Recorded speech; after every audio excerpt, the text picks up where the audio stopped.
Warm greetings from the high 10. It's Everyday Shenanigans, and thanks for joining me. I've got Whodunit as my guest this evening. We're going to chop it up pertaining to love fraud, the dirty swindler. Many of you have probably heard of a man who swindled many women out of their fortunes, money, identities, going to in their accounts, getting loans against their credit. He married them. He's married to a lot of women. And I'm going to try to bring you up to date and up to speed to where he is in America. Perhaps he's out there still doing the same thing. I recommend you watching the Showtime limited series. It is still airing on Showtime called Love Fraud.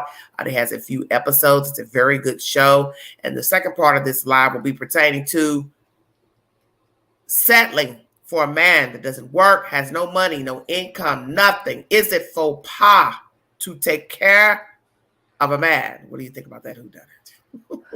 Oh my goodness! Oh, you did me. You just threw it right at me, didn't you? Yeah, I decided to do 2 in 1. Well, that's a good idea. Guys who swindle women, and then those who willingly take care of a man who does nothing. Well, Oh my Lord! I'm going to get started. You go ahead while I gather myself up off the floor. Okay. All right, you guys. I'm going to play you all just a brief clip of episode 4 from Showtime, and it's called "I'm a New Me Now." This is when the guy is inside of the prison. He's being in jail. He's being interviewed by some people pertaining to the TV show and the documentary. It's a short clip. Tune into Showtime if you need to get verification for the said information. As most of you know, Showtime is a premium channel. Right now, they're running a special through Roku, $3.99 a month for 3 months through Roku app. And after the 3 months, you will pay $10.99 each month thereafter. So right now, for 3 months, you can get Showtime through Roku for $4 a month for 3 months. I went ahead and signed up last week so I could finish the Love Fraud series. It was worth every dollar. And so far, I have been enjoying the content on Showtime. Thank you for joining me. This is Everyday Shenanigans.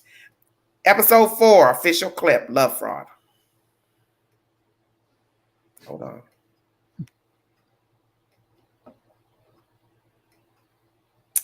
You believe you've been wrongly accused of everything that these women have brought against you?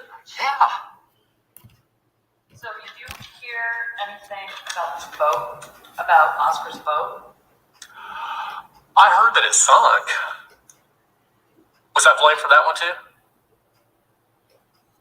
I heard at first somebody had said that I did something to sink that 1960-something model boat. No, don't know anything about it. I was shocked. The boat was in very poor condition. So. It was in poor condition? Oh, yeah. Yeah, very poor condition, very old boat. So, let me just ask you a very plain question. What would you say to the women on the blog? Oh, wow. Well, my life has been very, very difficult at every single turn, which you created. I really hope that you're satisfied, and I hope you're happy with your results, because you got the results that you wanted. But I'm going to tell you, real surely, I'm the diamond. You're not going to break me. Nobody's going to break me. I will bounce back, because I still have me. I still have my integrity. I'm a new me now. Thank you. Thank you for your time, and I forgive you. I forgive you for what you've done to me. All right, everybody, that's Showtime. That's a brief conversation with the suspect in jail who was finally arrested in Knoxville, Tennessee a while back. They have it on film. You get to see it in the episodes. Love Fraud of them arresting him here in Knoxville, Tennessee at Westtown Mall in the parking lot. They had several law officials that apprehended him. It's a very spooky tale because he goes on date sites to meet the women, and he meets the women, meet and greet, and then he follows suit and he marries the women, and then he takes them for all they have, and then he leaves them, and simultaneously he's dating several women at the same time, and he goes on to get to with the next woman, do the same thing, bait her, marry her, take her goods, then go on to the next woman. But as I said, he's simultaneously dating different women at the same time. I will try to play more commentary from the Love Fraud franchise. Hold on one second. I'll try to pull something else up pertaining to that. Just 1 second. I'll bring you some more episodes for you to hear commentary. See if I can find something else. Let's see. This is probably the private investigator talking. How do you fall for this? You don't understand. If you were dating in today's world, you can't find anybody. You know what? There are men out there, but I'm telling you, you guys need to go on farmers.com. I've heard that. I'm serious. And let me tell you why. Because country boys ain't out for what you got. You guys are looking for old school guys, and there just aren't very many left. It's not like I say, here's my checkbook, here's my identity, have fun. This is a whole game. I mean, he's been doing this for years. But on piece of paper, he's identity theft, and it's just probation. They don't care. No, the law don't care. These judges sit on that bench, and they look at all you women, and the deal is, they don't know your story. They don't know your story. They don't know your. They don't know your. They see a piece of paper laid in front of them that goes, "Okay, this guy's identity theft, and let's give him a year's probation." Yeah, done. Out the door. They got bigger fish to fry. It's totally up. So here's the deal. I want to help. I'm appalled by men that treat women like that. So this is totally pro bono. The police officer that I was working with said that, well, he's not in Clay County anymore, so I'm not going to waste my time looking for him. Wow. Exactly. Nobody is going to be active on the streets looking for him, except us. All right. That was a clip from Love Fraud. I'm going to go ahead and read you some background. Well, I'm going to play you another clip just so you can just get an idea of who this man is and what he's about. This says, within hours, he disappeared. Episode 1, official clip, Love Fraud. Thank you for joining me. Dating thing, and I met Scott. I met Rick. He called himself Mickey. He was very charming. He was always a gentleman. This rich, wealthy businessman. Went to law school. He was a professional water skier. He was a pilot. Professional cook. Wine connoisseur. Played in a band. He also did karate. And that was after he got his finance degree. He kind of swept me off my feet. And it was quickly 2 weeks after we met that he said, I love you. So he moved in with me a couple months after we started dating. With him, and he wanted to get married right away. He proposed to me after like a month. Told me that he had never been married before. I would like to know how many of his exes he is still married to. It was Jean, Sandy, Candy. It was Caroline. Harry. I had heard of the Tracy. There was Sabrina and Angela. Michelle. Lisa. Jennifer. Angela. Steve. There might have been a Mercy. Vanessa. They reported him as bigamous. He is definitely a bigamist. He's a bigamist.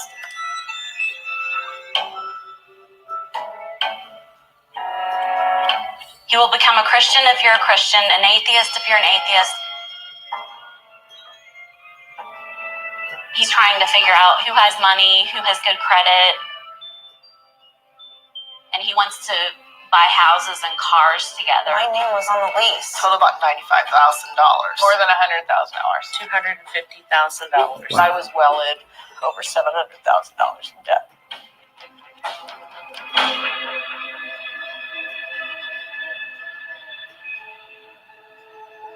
Wow. A lot of money. One moment, I was his world, and he loved me more than anything. I couldn't live without me. And within hours, he disappeared. and never spoke to me again.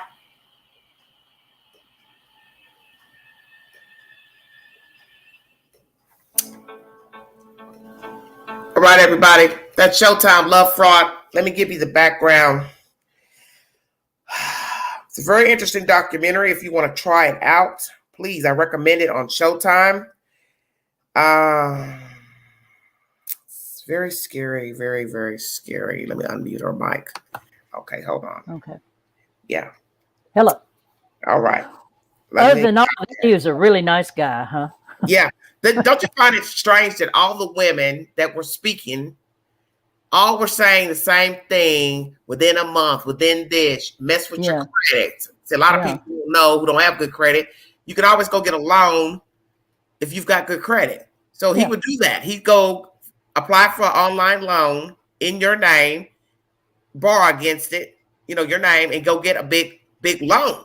Yeah. So while you're sitting here working hard, he's went and got a loan in your name. 50, 60,000, 40,000, whatever the number is. You saw the one number the lady gave, $250,000. Hello, everybody in the chat. Thank you for joining me. Well, without gullible people, he doesn't have a game. Yeah, but you got to remember something. When you put your guard down with somebody, before he probably started asking for stuff, he still has access to your social security number, your name. That's a given. So you don't notice somebody's gone getting credit cards, credit, boats, cars, a lot of credit in your name. You don't know that. Right.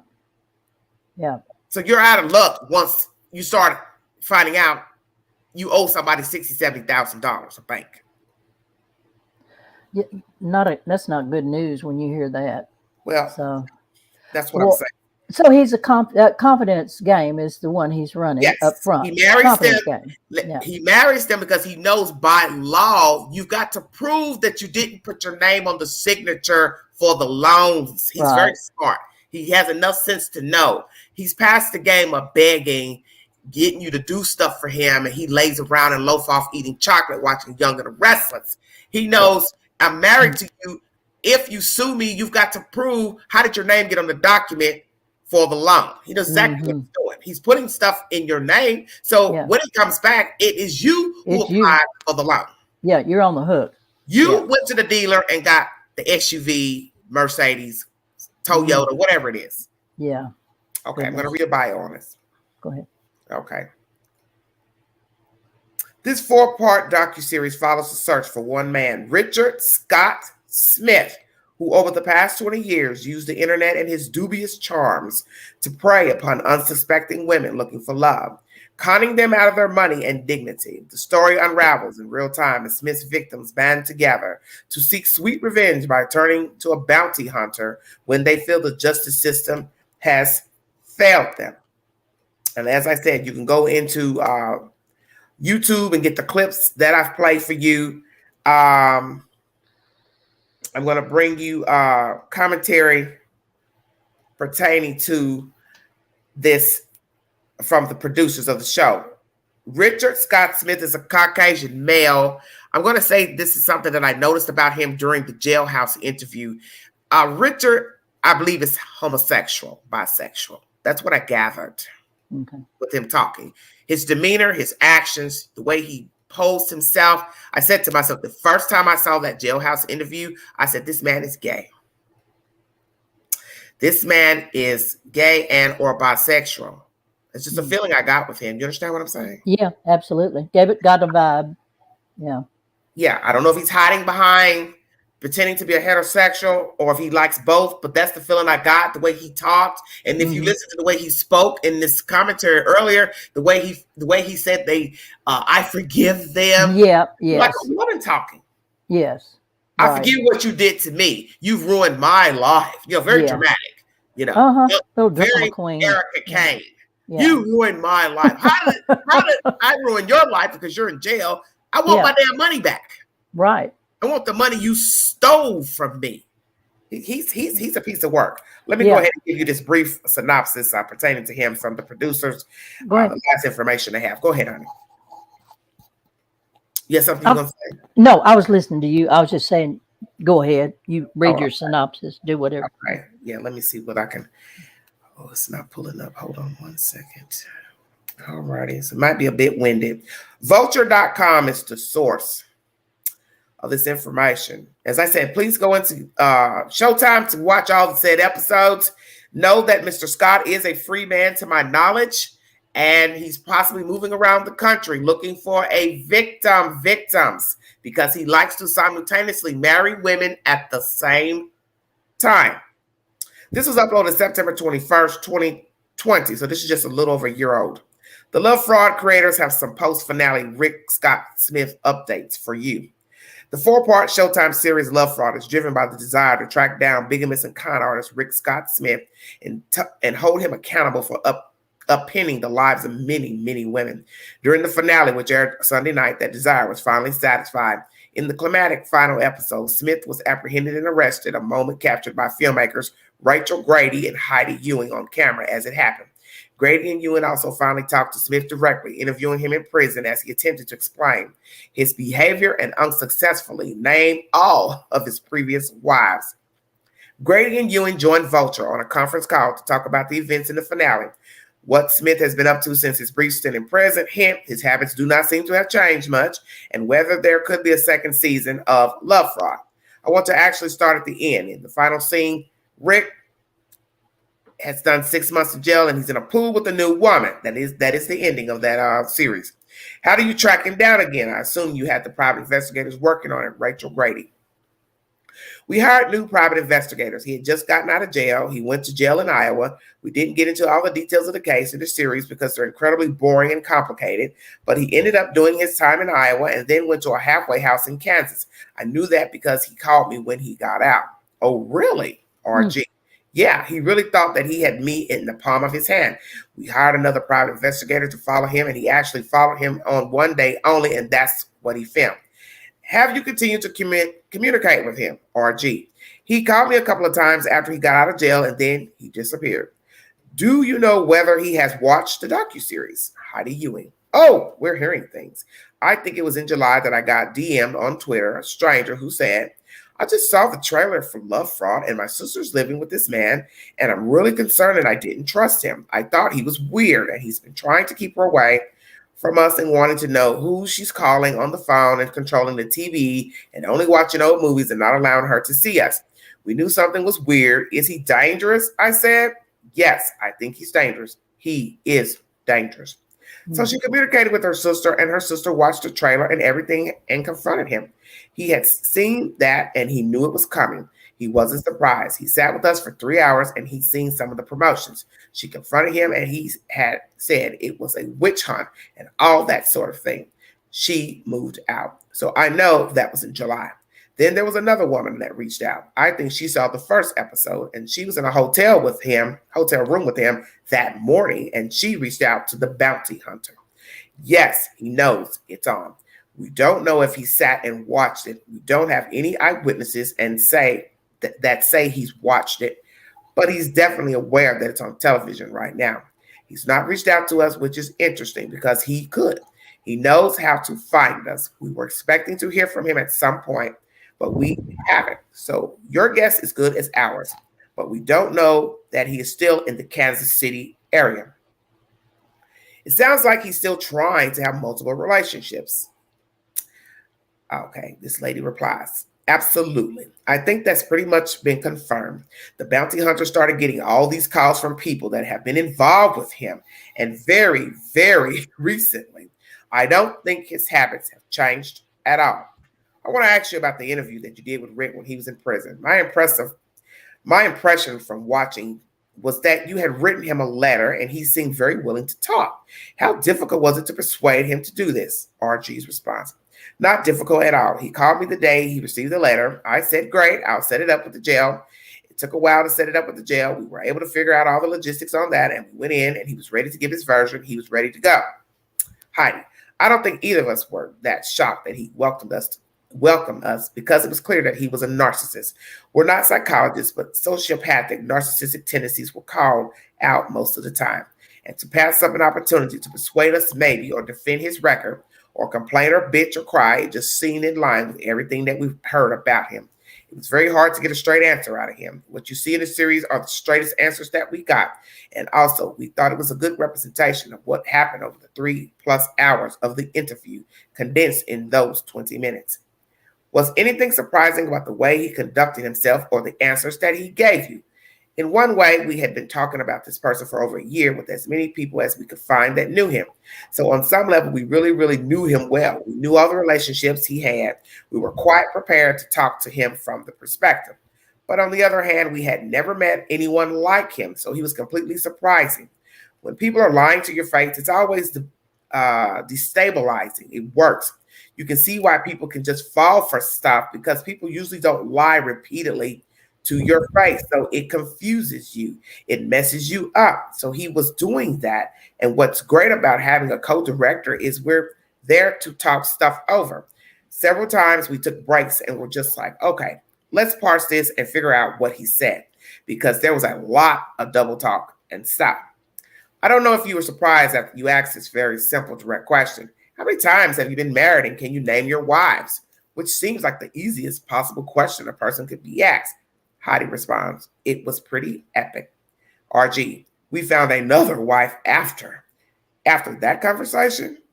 RG replies, yes, we found her wedding certificate, so I bet we get more. Wow. RG, well, we'll see. I also think part of the reason that he couldn't tell me the order of who he was married to was he actually didn't know. I think he might not have known who came first or second. There's a lot to keep track of, and he was married to multiple people at the same time. Are you hearing this? Who done it? Yeah, I'm listening. I'm chuckling to myself. Okay. There were elements of this story that reminded me of President Trump. I tried to resist the impulse to make that connection, but then he specifically said, a lot of people are going through these things that I'm going through, and he mentioned the president as an example. Now, that's funny. Heidi replies, he learned from the best. RG replies, I don't think it's a coincidence. Heidi replies again, we were like, oh, he just did all of our work for us. He himself now is comparing himself to Donald Trump. We were like, all right, that's one less thing we have to do. RG says, I think he can relate to him. Heidi, there's a whole species of men who admire Donald Trump, the flim-flam man. It's American tradition. Rick's favorite book is The 7 Habits of Highly Effective People. He literally had the audacity to read out of the book to us his favorite chapters. He's mansplaining to two successful women. Where have I heard that?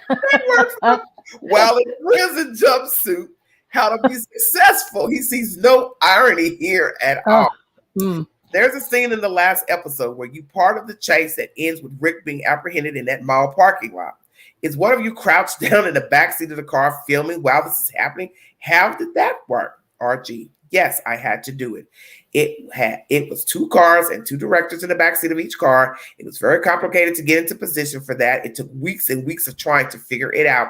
We talked about it the entire time we were looking for him, because the question was, what do we do when we find him? The whole thing was a goddamn miracle. Excuse me, Lord. Are you still in touch with some of the women that were in the series? RG, yeah. All of the Kansas ladies and also Carla, the bounty hunter. She's been just beside herself as this aired. It's just been, I think, incredibly cathartic for them to have this air.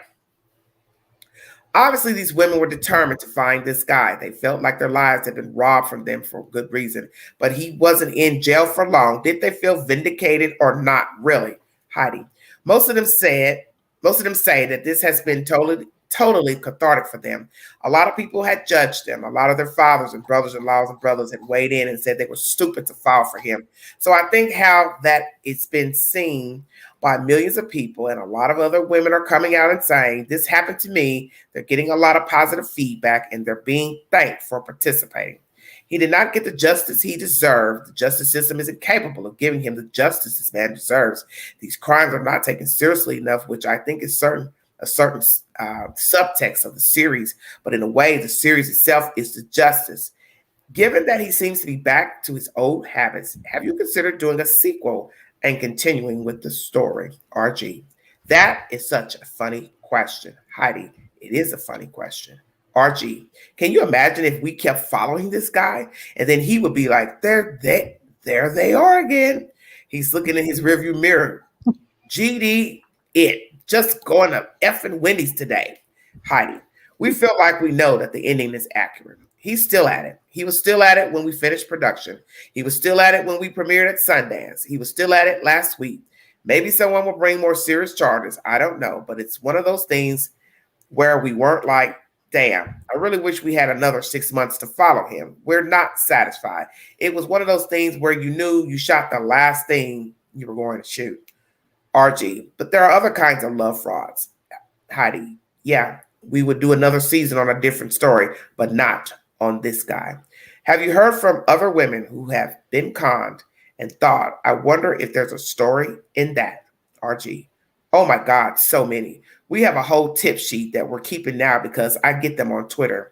We get them on Facebook. We get them in text. A lot of people have. Oh, I've got one for you. It's shocking, actually.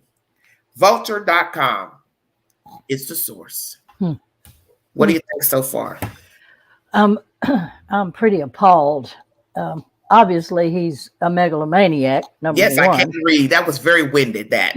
Yeah, but it was good information. I was enjoying listening to it, but I just was sitting here thinking, oh my God, what is this? This creature is out here. He knows how to play the game.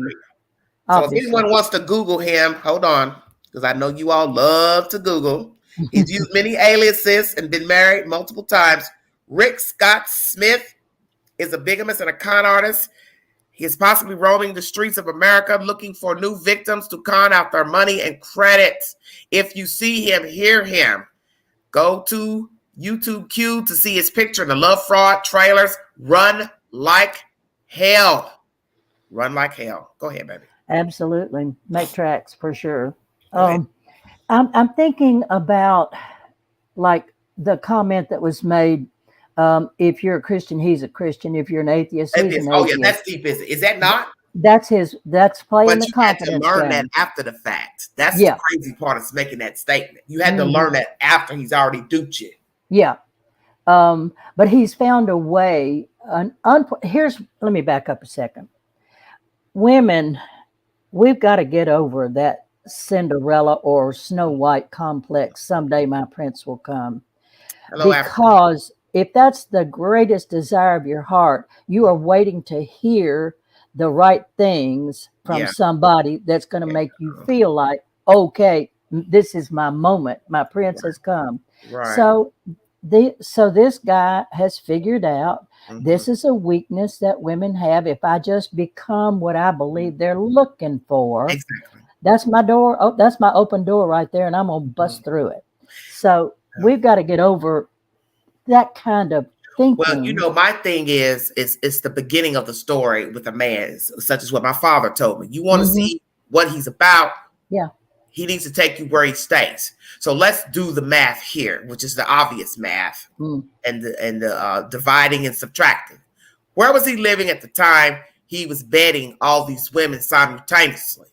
Because 9 times out of 10, he wasn't living anywhere but with another woman. So when you first met Mr. Scott, why did you not ask him why he's not taking you to his home? That is number one with any man you meet. If a man cannot take you to his location where he slumbers, that is your first sign. Number 2, he ain't got no damn car. Bye, Felicia. He don't got no lunch money. Bye, Felicia. You understand? The obvious things. I forgot my checkbook. Oop, I left it in the car. Oop, oops, oops. Yes. Exactly. Yeah, you wouldn't believe what happened to me on the subway. Somebody took my wallet. Coming in the same clothes, such as with Dirty John. He came in scrubs every day, baby. Okay, you a doctor. You ain't got no shirt and pants. We going out to eat. You gonna wear scrubs to the dinner. You gonna wear scrubs to a formal. Yeah. No. I wanted to take you to a really nice place tonight, but I was rushing from the hospital, but we already know the hospital has locker rooms, showers. Stay woke. You have to read between the signs. Too eager to get with you. Too eager to say I love you. Too eager to say, oh, I'm falling for you. Too eager to want to move into your place. Once again, where is your place of slumber, sir? Right. Where is your house? Take me to your house. Yeah, but when, say you raise a little question, here they're going to come right back at you. Have I told you how gorgeous you are tonight? I And then don't we care. fall for that. Queen ain't going there. Where do you stay, sir? Because how much slumbering are we going to do at my place? That should always be a flag number one. Eager to get with you, eager to go home with you, Right. eager to keep visiting you, eager to always be at your place. No sign to say, I stay on 15th Street. Let me take you by my house, my apartment, and show you where I live. He can't show you where he lives. Bye, Tito. Yeah, good night. Good night. You're right. That's the first litmus test that you got to make them pass. If they can't pass that, you've saved yourself a whole lot of trouble and a good deal of money. You're spending all the money. They're always at your house. They don't look like they got 2 good shirts, 2 pair of pants. They don't have an automobile. They always got excuses about finances and why they can't take you out or spend any money. Just walk the other direction, block the number, whatever, because you know what you're looking for. And if you know you're looking for somebody that's decent, educated, has a job, or has a good profession, a clean cut, work, got their own money, then that's what you should stick to. Because when you go outside of those things, that's when your problem starts. And before you know it, you're now taking care of a grown man. Now, naturally, in my title, this is a 2-part title because I'm going to weigh the cards of the swindler versus the woman who willingly takes care of a man. Okay? Yep. What are your feelings on a woman who willingly takes care of a man with nothing but a Kroger bag? Bye, baby. Not even a change of pair of socks. Knew he didn't have nothing when you met him. He lived with his sister, his mama, grandmama, son, kid in a homeless shelter, jail, halfway house. He came to the table with nothing. You dated him anyway. Next thing you know, ting, ting, ting, he's already in your house, driving your car. You spending money. You buying cigarettes, alcohol. Hell, you might even be paying due bills, old bills. He's living with you, but he don't work. He ain't got nothing. He ain't got nothing. Why would you settle for this? It's like I say, there are too many women who don't have any kind of test, anything. They're just listening to what they want to hear, itching ears, to hear those words of romance. This notion of romance that a man is going to walk into your life and want to be your everything and can be for about long enough to hook you and then start messing with you. It's we just have to put on the brakes somehow and stop being so desperate is a word. Stop being so desperate to have a man you're willing to, even if you get red flags. Even those red flags you've got in your head, you're willing to ignore them just to have a man. And that's that kind of thinking. That's stinking thinking right there. So which is worse, the swindler or the one who enables the loafer? Well, that's a decision right there, isn't it? He's because no good. You're meeting somebody and thinking they've got it going on. They're a doctor, lawyer, but they're not. But they're getting ready to swindle you. Then you have the woman who's enabling a man to do nothing and be nothing. Which is worse? Or are they the same? Well, you're overlooking a whole bunch there because they're not making any secret about whether they, love you. And some go out of their way to not make you feel loved, and you still want to support them anyway. That's on you right there. Okay. So which one's worse? Well, either way, a man gets the advantage, right? A man gets to lay up on the couch. He gets the winner. He's a winner regardless. Winner, chicken dinner on that one. So, they'd have to kind of come out even on the score. But in both cases, the woman is the one that loses. Lose your paycheck. They lay up for so long, I don't understand that. To me, if a man is able to work and he does not work, that goes to character. And I don't want somebody that has that kind of character or no character. not enough pride in himself to know I don't need to be laying out on this couch all day. Right? I don't want a man like that. I sure don't want to support one like that. Because he's got no self-respect. He's got the ability to have a job and possibly a good job and chooses, well, I think I'll just lay out today and tomorrow too. Okay. I was trying to find something in the queue. Somebody talking about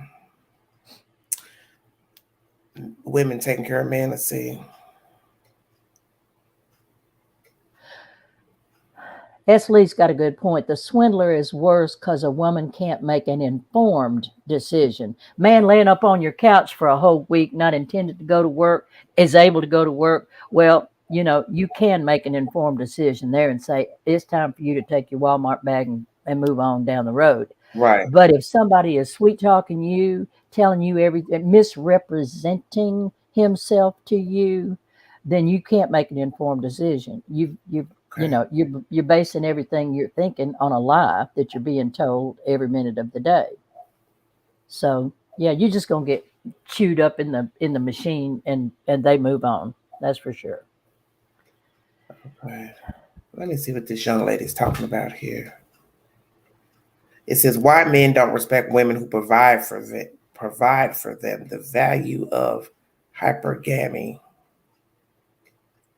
Let me see what this lady's talking about. Let me see.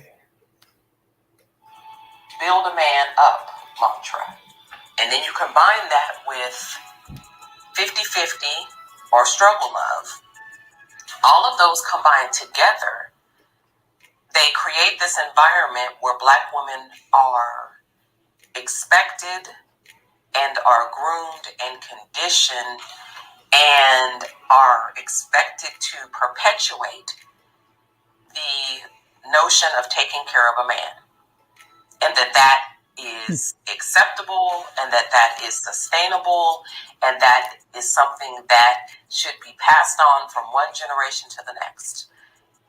The Black woman being the lead, being the main provider, and that by her taking care of a man, this is going to help the wounded man who's consistently unemployed or underemployed, that is going to make him a better man somehow. By her being the lead, and by her assuming most responsibilities, and by him deflecting any accountability, that's going to make him a better man. And this has been a notion that has been promoted, and it has been very popular. It has become common in the Black community, unfortunately, for a Black woman to participate in this dynamic. But men don't respect women who provide for them. And that is why when we look at the hypogamy series, you see time and again examples with also the come up woman, how when a man is relying upon a woman for provision, when a man is relying upon a woman for his basic needs, such as food, clothing, shelter, that he resents it. He doesn't respect it. He doesn't respect it because intrinsically he knows that a woman should not be providing for him. He knows that he should be acting as the lead. He should be acting as a provider and a protector. And when a woman is willing to participate in a dynamic where she is providing for him, he doesn't respect that because he then believes that she does not value herself. She doesn't value herself enough to have a stand. Let me stop right there. Do you believe what she is saying, that men resent women for taking care of them? Yeah, I do. Yeah. Okay. Tell me why. Because like she was just saying, intrinsically, he knows he's supposed to be doing that. And so he already sees that she is a person who will allow a man to take advantage of her. And that's something he can't respect. Mm-hmm. Yeah, I think that she was tracking. So think about that. I don't respect you, but I'm all in your pocketbook and expecting you to take care of me. Yeah, right. It sounds kind of like it doesn't go it sounds together. bad. Yeah. totally backward. But he knows that he is preying upon her. The guy last night saying that it's a form of love for a man to lay up in a house and let a woman take care of him. That is not like he is loving what you are doing for him. He is not loving you. Mm-hmm. That's why they can go on to do it to other women, use women, sleeping around with different women. Because imagine this, and those are usually the ones you see cheating. Yeah. The ones who are not doing any damn thing. Because he's got free time to sit on the phone, call the next woman, meet up with the next woman. Can you imagine going in and out of a house, letting someone go in and out of your house that don't do nothing? Stay gone all day and nights, but don't work, don't pay one bill, and has the audacity to come in dark 30 in the witching hour. Bruh, you'd be good if the key got in the slot. Did you hear what I said? Yes. Did you hear what I said? I heard what you said. No way in hell I'm going to sit here and pay for everything. Damn near paying for your oxygen. And you going to fall up in my house at 3 o'clock. I'm going to be just like somebody, mammy.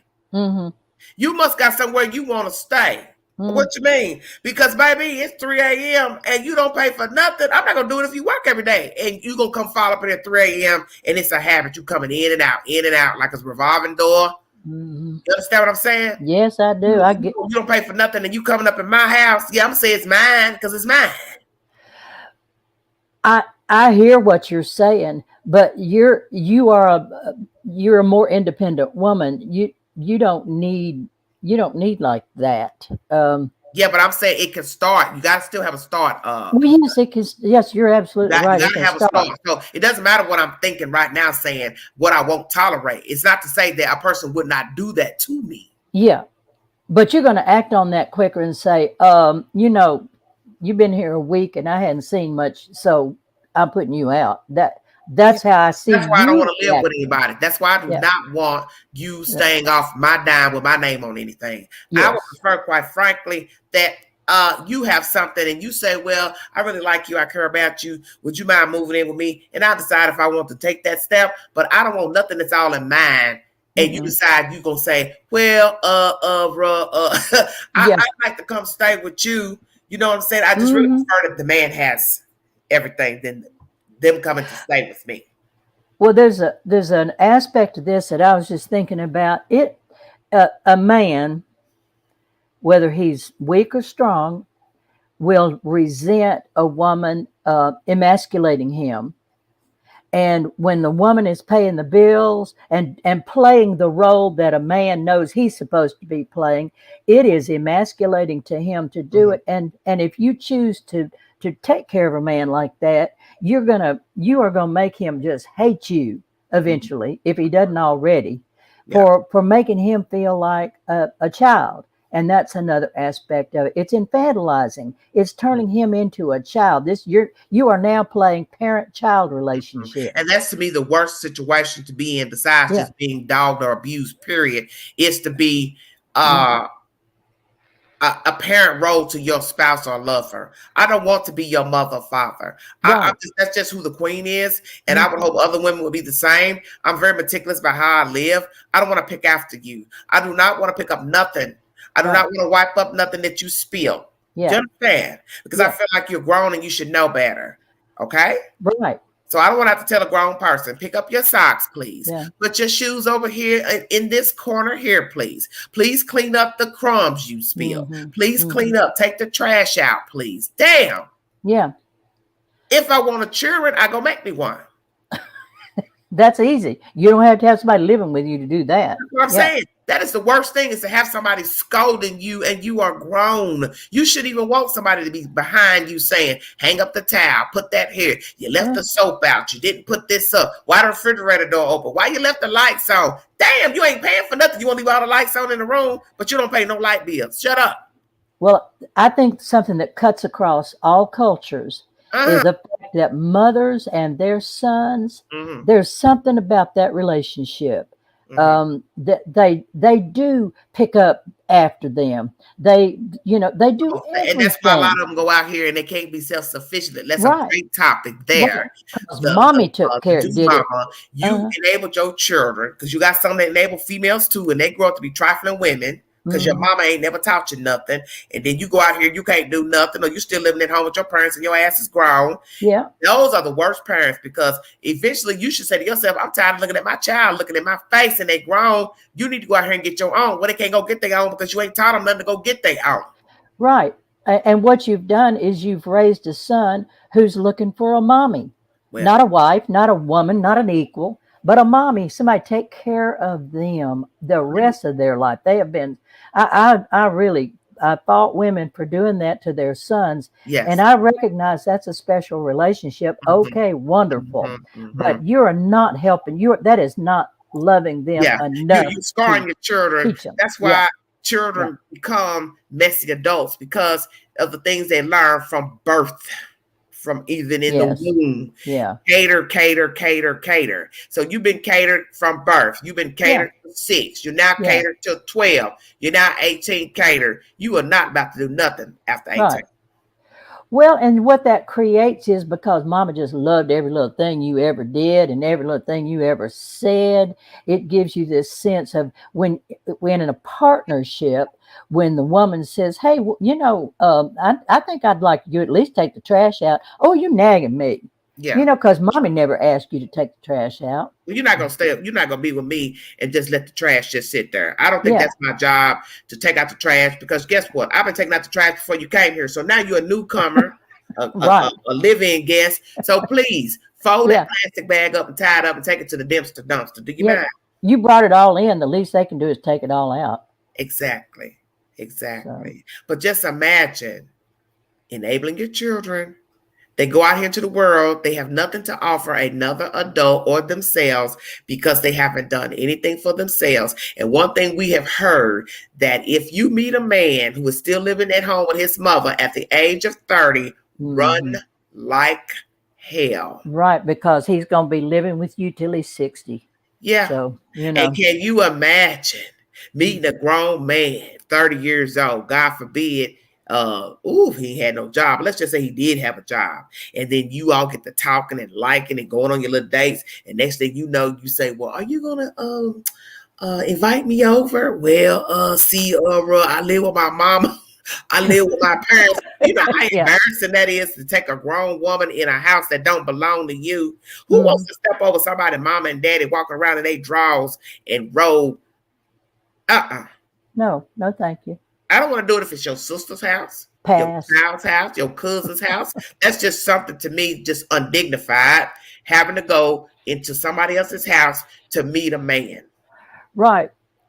And then the woman becomes the object of hate, because he resents what she's doing, making him look bad, because he knows she's working hard, coming in tired, and putting food on the table. Well, that's no appreciation about that. You just, now you're making them feel, you're really emasculating them now. And so they're going to hate you for it. So it's not going to benefit. Because go ahead. As soon as some shit hit the fan in your relationship, he brought it to his mama's house. Absolutely. Run to mama. Call mama. Mama, I'm coming home. Yeah. Will you make my bed? And let me help you tie that little Kroger bag onto a stick and wear it on with your baby. I will help you pack. I will call your mama. Send your mama thank you note. Let me spin you a web. How do you feel about this case here, based on true events? A grown man has lived a life of in and out of penitentiary. He meets a woman in prison, visiting somebody else, relative. They hook up, date for a while, the man gets out. Then he goes on to marry her the same month he gets out of prison. He moves in with she and her children. They have a tumultuous relationship with the children as the children are progressing into young peoplehood, adulthood, whatever. This man, while living with this woman, while she's bettering herself, raising her 4 children or so, and then he makes a baby with her. He still doesn't work because naturally he has a criminal background and is not finding work and or not looking for work over the years. while all this is going on, not great relationships with she, not great relationships with her children as the step parent. He's also putting his pee in other people's pants. Okay. Still together. The person has advanced their career, done better, the female, but she's still holding on to this man. Why? And then I also throw in this man has a lot of children. Oh my. Where he owes also the state for the children. He is one charmer, I gotta say. Lord. Can you imagine? Why would a woman even marry somebody, first of all, that met in the prison? Then let's say you married him as soon as he got out. Okay? They may have dated a year or two, whatever.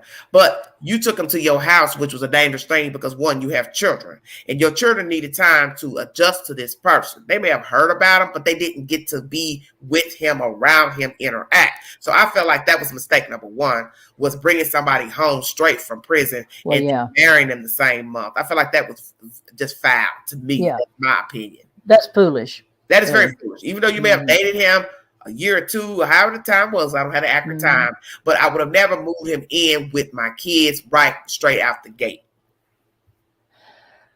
That's another thing that we're easy prey because women are compassionate beings and empathetic beings. We have a sense of pity for people in certain circumstances, and the thing that kills it for us ultimately is because of that quality, we get in over our heads really quick, thinking we follow that lie within us that says, I can change him. I can make him better. And so we build up this big fantasy of what all we're going to do with that man. And he is not ever going to do what we think. So, we set ourselves up for failure on that. So yeah, she was foolish to do that, but she was believing something. She was lost in a fantasy and bought into it. And then that fantasy turns into reality real quick. Well, they're still together, but it's not good because he still messes around with other women. Well, if he misplaces his penis, I mean, I don't know, a man that's that forgetful. Stop. Did nobody say he forgot where he's putting his penis now? Well, just misplaced it somewhere where it didn't belong. Yeah.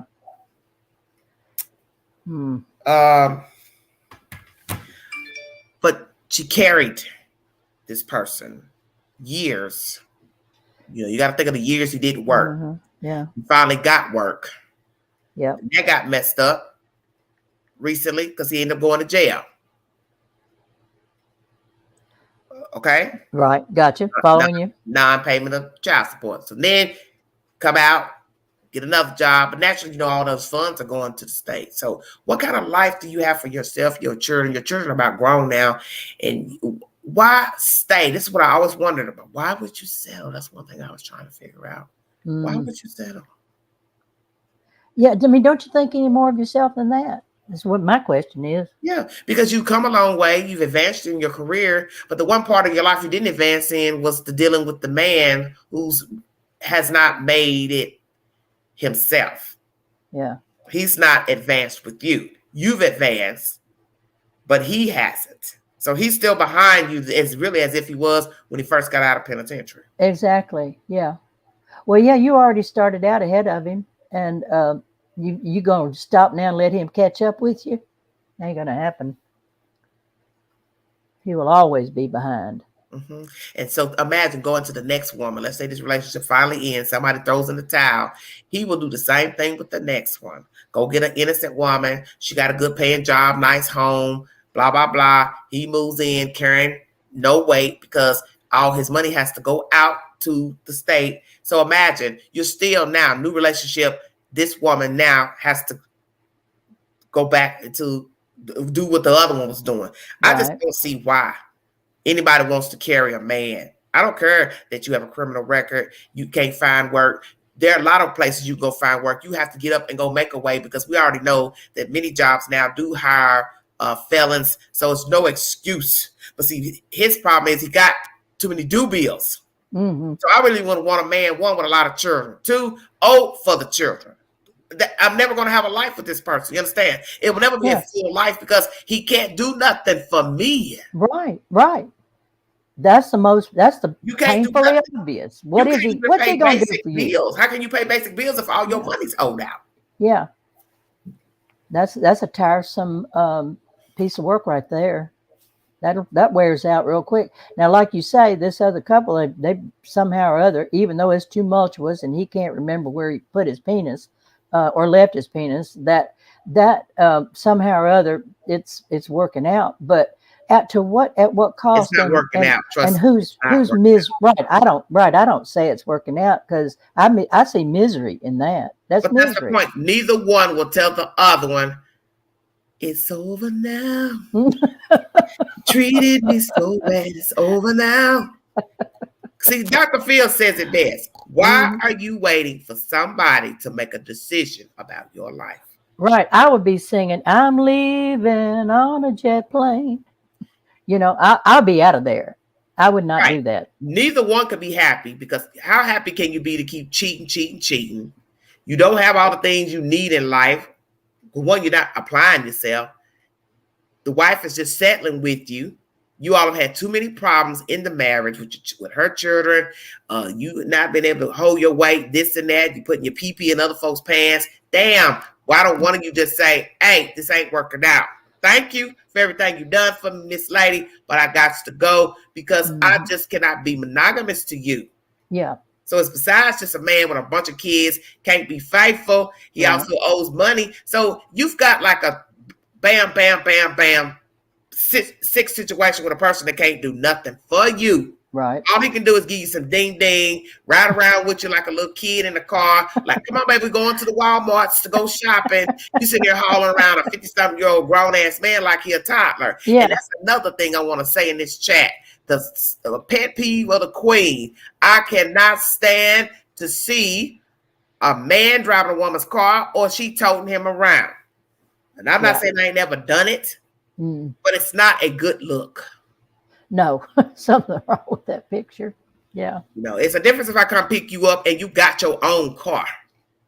But to continuously pick you up from one location and you never drive because you don't got no damn car, that's totally different. Mm-hmm. You understand what I'm saying? Yeah, I do. I don't want to pick up nobody grown that ain't got no damn car.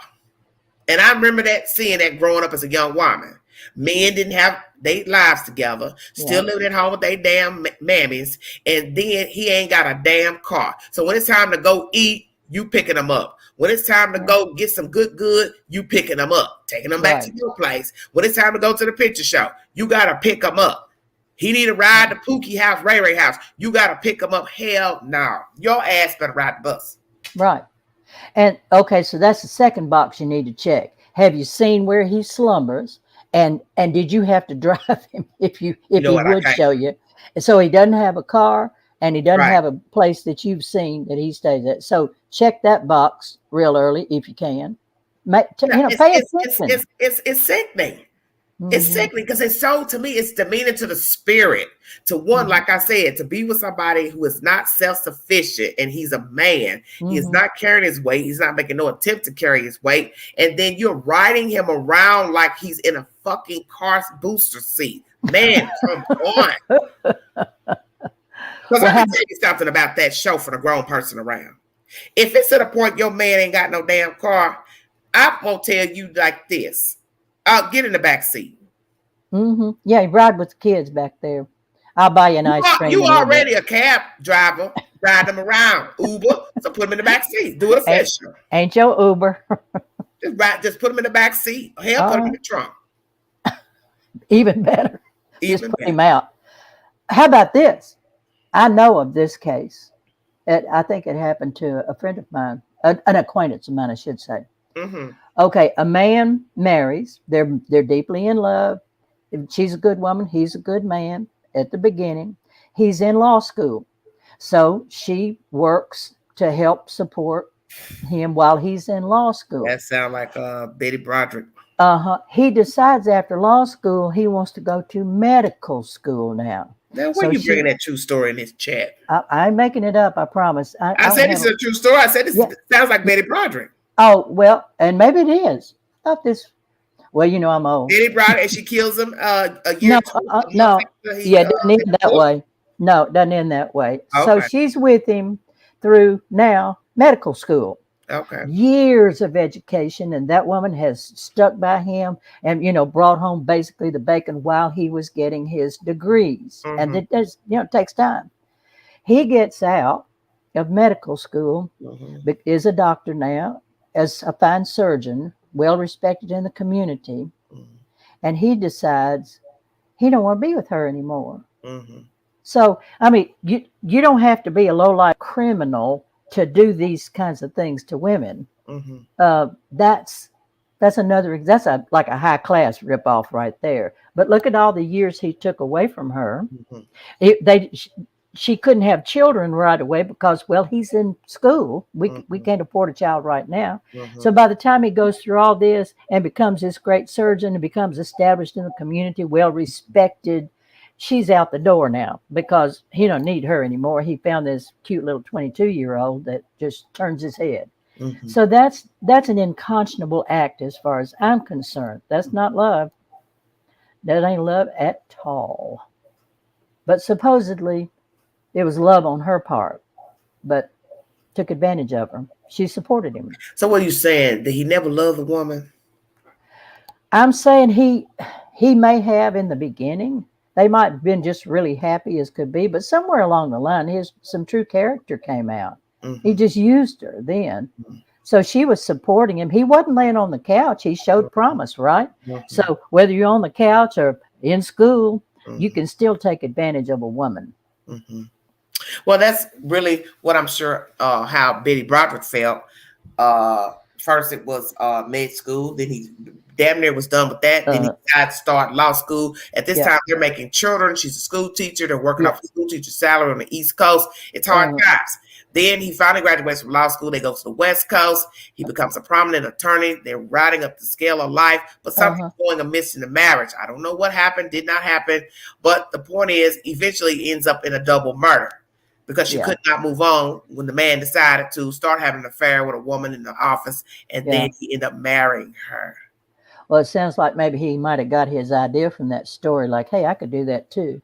But this was... See, that's why it's a dangerous thing, a woman holding up a man. Because imagine all those years of her working, and making children, which I don't think they should have been having no kids. That really didn't make no sense to have no children while somebody's going to medical law school. That's just a bad idea because you're already barely making it. So why you factor children into the equation? You don't exactly. Yeah. So she would have liked to have had the children earlier, but the sacrifice was made not to, so that they could afford to. You're not going to afford anything raising kids and somebody going to medical school and law school. And she's got it in her mind that the goal is, okay, I'm willing to make all these sacrifices now because one day he's going to come into his own and life is going to get better for all of us. Well, it didn't happen. Didn't get better for her. Now, she's worked herself out to death, to fingers to the bone, and got thrown to the side like trash. Okay. Well, let's go back to the Swindler. Okay. Sorry. Mr. Scott. No, you're okay. This man didn't get a lot of time in jail. Naturally, he's probably somewhere free here in America, walking around. Mr. Scott probably still swindling somebody else. Probably done swindled a few, because as they said, they believe it was quite a few after he got out of jail. And at the end of the movie or the documentary, you will see him under surveillance in a swimming pool with another blonde-haired woman. So he found somebody. Why is it you can't get no real punishment by law for somebody swindling and defrauding somebody? Why would you give this man probation for stealing somebody's identity and racking up thousands of dollars? I don't know if what case was able to be tried and how much the dollar amount was, but I think it's sad that you only get so many 6 years of probation. Well, you know how much trouble he can amass in a 6-year time. Right? Absolutely. Well, and I'm not man bashing here, but men are making those laws, so they're more they don't look at that in as serious a way, the damage that that's doing to the woman, as they think, well, okay, he let's just give him some time, but let's don't put him away for life. That kind of sympathy from man to man, because they don't regard that as a serious offense. Well, she let him. Well, that's true. That's true. It's on her. He's a bigamist for one, so that should be a crime in itself. It should not be that he can keep going from place to place. See, that's what I found weird about the story, is how many women are we saying that you married in one town? Yeah. Because you could not have married but once, because you have to apply for a marriage license in this day and time. Yeah, so in a computer, you're going to be able to come back 3-6 months later and apply for another marriage license with the same name. Yeah. So that's where I found something strange with the fact that some of these stories were intertwining in the same city. From my understanding, I could be wrong, that's not going to be possible. Well, I'm sitting here wondering. You're not going to be able to apply for no marriage license with another woman in 3 months, 6 months, or a year. You're still married to them and you don't have a divorce record. You know what I'm saying? You don't have a divorce on file. Yeah, right. Well, that's kind of a wonderment to me, because I'm surprised it could get away with that. Seemed like something would pop up and say, hold the phone here. You're not. So that's what I couldn't understand when they were spinning this web and this love fraud series, that he was marrying all these people. First thing I thought was, how is he marrying them all in the same city? Yeah. Because there's no way he could be marrying them all, because by law, most states require a marriage license. Yeah. You have to apply for the license. Right. And when you apply, they check to see, if you've been married before, and is there a divorce? Right. Right. Right. Well, people falling asleep at the switch all the time.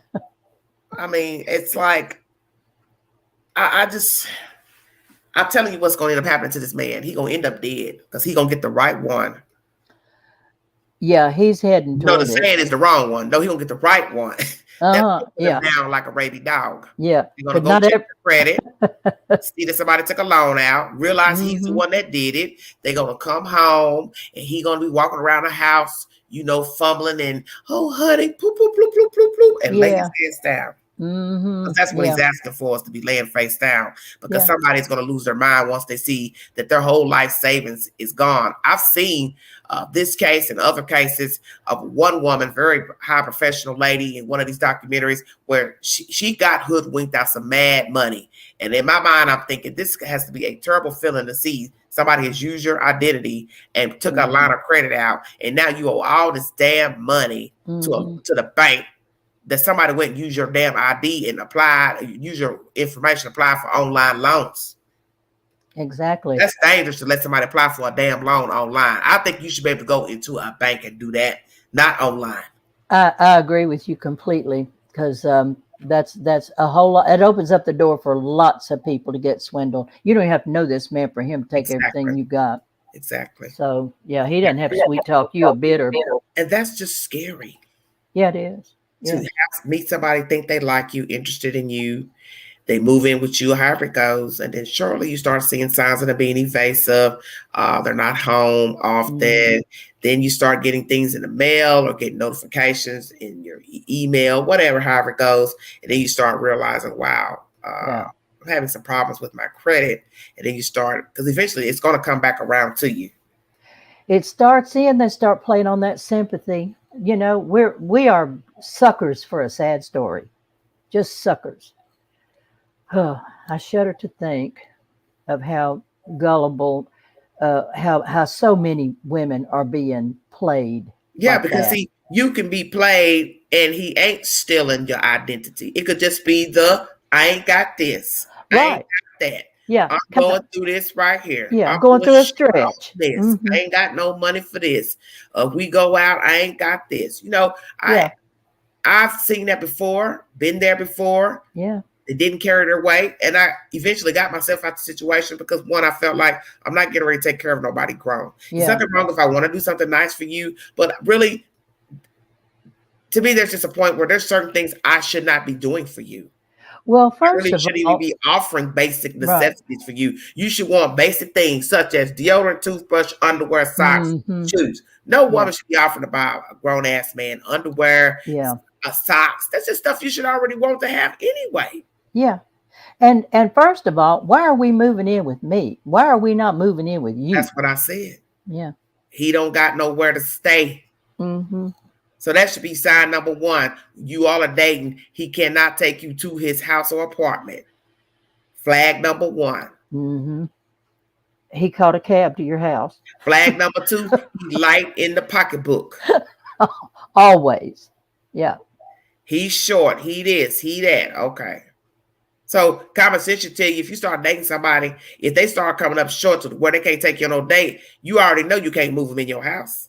Yeah. And you can't move in with them because now somebody's getting ready to be the sole beneficiary of doing all the spending. Right. And you've just inherited a child. You just inherited a child. Mm-hmm. Bigfoot.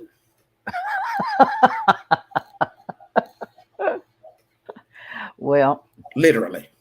If you ain't got no money, take your broke. Ooh, shut your mouth. Yeah. And imagine going out with people that you know to function, such as, hey, we all going to meet at Longhorn tomorrow. Can you go? Oh, yeah, okay. And then everybody sitting at the table and the waiter coming around putting the due bill on the table, each person. Who's in your party? Who's in your party? Yeah. And then they get to you and they giving the check to the woman. And she paying for right. Or suddenly he's got to go to the bathroom when he sees the check coming. But let's say we go somewhere again and the check goes to her again. You know, people gonna start talking. Yeah. Damn, every time we go out, she the one paying. She's paying. Mm-hmm. I remember one night I was in a bar. It was a few years back. And there was a Caucasian female, very young, and a black guy walked right in because I was sitting at the bar. And they walked up to the bar and she pulled her debit card out. I almost fainted. I said to myself, look at this bullshit here.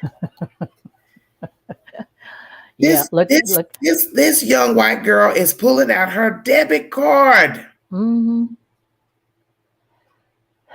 As soon as they get to the bar, man, I mean, they didn't even take a seat. Hadn't even been served yet. Yeah. And first thing you look up, she pulling out her damn debit card. I thought, ain't no damn way. So let me guess, it was her turn to buy drinks. Yeah. Oh, yeah, definitely. And he's standing around like, yeah, I'm that good. Yeah, he thought he was. But let me tell you a conversation I had, and this is a little bit off the subject, and I'm not trying to really get into race, but I'm going to mention it just because I'm spinning off of that scenario. I was in the bathroom, in the bathroom talking to a woman. I had come out the stall and I was washing my hands, and this lady was we were talking about men or something, and this white lady said, well, you know, she says, I like black men, but the only problem I have with them is they don't work. So I started laughing. So I was like, oh, that's your only problem? They don't work. And she said, yeah. She says, a majority of the black men I meet, they don't have no job. She says, you know what is good. Mm-hmm. You know, the D is good, but they don't got no job. I said, well, that should tell you something. You might need to stick with them good white men that's got jobs. They may have a smaller penis, but he got a damn job and a 401 and a 402. Shut up, Quay. You know, sex, as they always love to say as people get older, sex ain't everything. Well, starting out, sex is everything. In the beginning, you want to have some type of companionship, something in common with a person. You know, everybody's sensation is different, but damn, down the road, we're going to need lights, water, and the ding-ding ain't going to keep the house no paid. Ain't going to keep the lawn cut. Y'all see where I'm going, everybody? I ain't got to take you to church. Yeah, just gigolo. But that white woman was telling me something I already knew. And I had told somebody that the other day. In this demographic of where I live, you do not have a lot of professional black men in this area. You don't even have a lot of black people in the area. But a lot of the black men do not, have professional jobs. They do not have proficient jobs. And a lot of them just don't work, half-ass working, however you want to word it. Right. So you factor in that. Two, a lot of them do like white women in this area. The South is backwards now. You have interracial dating than probably anywhere in the United States, here in the South. Yes. Okay? You do see a lot of men that's still probably not carrying the weight in the relationship with a woman. Correct. Okay? Correct. But I've heard black men say the reason that many of them date white women is because they have money and good credit. I said, well, I'll be damned. Well, what do you know? The white woman that? wants them for the ding ding, and he wants them for the credit. How this gonna work out in the end? Badly. Very bad. Very badly. It's a no win right there. You can have some fun for a while, but that's going in. That to even say you want to be with a woman because she can pay for things. But what's wrong with your ass carrying your weight? Because you know that possibly the average black woman is not going to let you keep laying up on her, not paying no damn bills. It's not to say that black women don't have black men that they do take care of and cater to. Of course they do. Of course. But it's just disrespectful to even say, well, I only date a white woman is because she got good credit and got money and got a house. Yeah, I don't like her either. Yeah. Right. So come on with it. I don't respect her either. Nope. I know a white woman, and I'm going to call her name, Debbie. I used to look at her and think she was the craziest white woman that ever breathed. I never could understand why she kept fooling with this black man. He didn't have shit. He was living in public housing. He'd come out, get drunk, turned up. And we told her, what is it that you see in him? Because we don't understand why you keep dating this motherfucker. He ain't got nothing. So finally she put him down. She picked up another person that we know of very well. He is worse than this one, another drunk who walked to work every day. So this was what didn't make no sense. We found out the first one was a drunk and drawing Social Security, I believe. The second one is a drunk but worked and walked on foot. I'm dead, Felicia. Oh, Lord. Somebody called the paramedics. Yeah, I'm just that good. Well, and I can understand, like, damn, you like black men this much that you just gonna keep settling from one joker to the next. You just refuse to pick a black man that's got his very own. Right. And she's a nice looking white woman. And I just never could understand why she kept picking these nothing ass black men. I kept saying, what is the problem? Ain't you tired of going out there embarrassing you? They loud talking, showing out in public, drunk, cussing people out. And I told her, you're better than me. I said, because ain't no way I'm getting to have no drunk on my arm nowhere, in public or behind closed doors. Right. Nor am I. Nor did I. I just thought y'all got this myth of thinking these black men got big penises, so you just get enamored with meeting them, and then what? You bypassing everything about them because you think he got a ding dong? But a ding dong don't pay no bills, and a ding dong don't bring you no respect. So why you got a man, let's just say he got a nice size penis, you paying for everything, and then he a drunk and don't got no job. So you got what? Free penis. Zip. Free penis. That's all you got. He got good ding ding, but that's all you can say about your boyfriend. Girl, tell me about your friend. Girl, he chocolate. He got a good ding ding. Does he work? No, he don't work. He treat you good? No, he don't treat me good. But the ding ding good. Well, then that's a question of priorities right there. So of course it is. You know. Because we do know that sex is not everything. We know this. And it's good to have good sex. We understand it's nothing like good sex. Shut your mouth. But damn, it's got to be an even swap. Yeah, there's a limit to that. Some kind of way. You can't just depend on that for all that's all you're gonna have. Somebody y'all slopping around in the bed. After it's over with, now it's back to the real world of paying bills, going places, doing things. I just can't see that's all I'm with this person. It's got to be something. And I think many of us in the world, we've done it. Talked to people, dated, messed around, whatever. The sex was great. But after that, it was nothing. There's no conversation. There's no camaraderie. There's no real emotion. There's nothing. Right. So it's really like you just hooking up. Well, exactly. You're paying for sex is what you're doing. If you just get down to the nut of it, he's a gigolo because you're paying for him, right? Supporting him just because the sex is good. Well, that's okay. What a great choice. That makes for a real quality in a relationship and in a life. Because listen, one day that thing wears out. Then what you gonna do?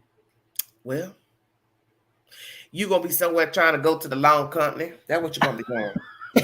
Trying to get you a cash loan to pay your bills. because your money been going out taking care of your little baby.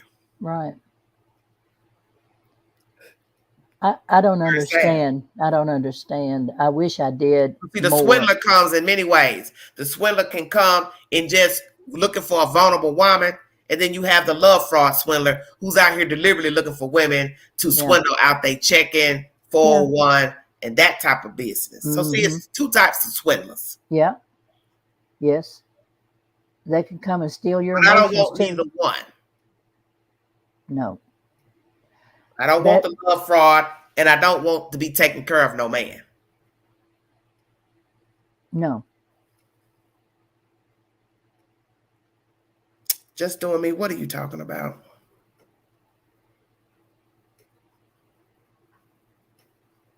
Very ill. I do well to take care of myself. So. Yeah, that's what I'm saying. Yeah. And I can't see getting older. And that's all I would have to say about my boyfriend or husband. Let's say he's a husband. Yeah. You're now taking care of a husband, but y'all carrying his last name. The ding ding is good, but that's all you got really going on. Right. I mean, that's, sorry, the decisions we make are based on our priorities and what's the most important thing to us at the moment. Okay. And those decisions can get us in a real bad place real quick. Let me mute my mic a second. I've got a frog in my throat. Go ahead. That's fine, baby. And waiting around for the female to get them income taxes, and some women dishes the money. Yes, they do. But that's the whole point. They were taking care of them anyway. Income tax season or not, they still were holding down the household. I like what Tassie just said. Girls need to be brought to value themselves and their achievements. We need to teach that a relationship is not always the be all and end all. Yes. Right. There's a lot of self-discovery that can be made out there in the world that is extremely fulfilling. Yes. Just because you may decide, like for myself, and at this stage of my life, I'm not looking for a relationship because I've been there, I've done that. At this point, I'm looking, and in the midst of the relationships that I have had, that at some point I lacked fulfillment in that. And if acceptance is important to a man, fulfillment is the thing for a woman. That's, we're wired that way. And so there have been plenty of ways that I receive fulfillment and feel like I am living my best, richest part of my life, and I'm not involved. Okay. So I feel that freedom. But so that's like not for everybody. If you're a younger woman. You're right. Because you're older than me. Yeah. So you feel like you have lived your life and done all you're going to do. Yeah. As far as the men situation. Yeah. But let me ask you this. Right now, if a nice older man came along and he started whining and dining you, would you allow that? You would allow that? I might allow him to wine and dine me. But that's about as far as it's gonna go. I don't. He can't touch. So he couldn't touch a kneecap. No. That belongs to me. He can't touch a good hip bone. Come on now. Who done it? I don't want to say. You are human, lady. I am human. Look, I can't answer that. Okay. Although this is the thing. It can get complicated as soon as sex is involved. Things get real complicated. I don't know why. Yeah, sex is because there's nothing that you don't. Let me say, it doesn't have to be any emotional attachment, whether you're a woman or a female, to have sexual relations. That is why the problem only comes in when somebody starts to feel some type of way. Yeah, right. During the sex, after the sex. That's what I mean. Somebody is going to feel some type of way. Well, that's been said that eventually somebody. You keep doing that. Somebody's going to start like it, want to talk more, want to see more, want to do more. And if that wasn't the original arrangement, then that's going to be a problem. Right. Yeah. It's too, like I've said before, it's too much aggravation for me at this stage of my life. Okay. I'm simplifying. I'm in my years where I'm simplifying my life. I've edited a lot of stuff out Okay. that just became dead weight to me in my life, emotionally, physically, every way, of carrying other people. That has just worn me out. And so now I'm looking for other means of, okay, well, what else is there out there? I've had all the best and all the rest, and I've been there, done that, bought the hat, wore the t-shirt, saw the movie. I can't go around that little treadmill one more time. I'm just out of gas Girl, with that stuff. not the gerbil in the cage on that little wheel. Yeah. Yeah, my gerbil had died. Girl, the gerbil has died. I cannot fool with you. Ooh, I'm dead. Said I'm done. I know. Big wheels keep on turning. I see about that. Damn. So, you know, Dun-dun-dun. on the river, baby. Never Yes, good job ma'am. for the city. Lord have mercy on can, you. I can make tracks now. I'm traveling light.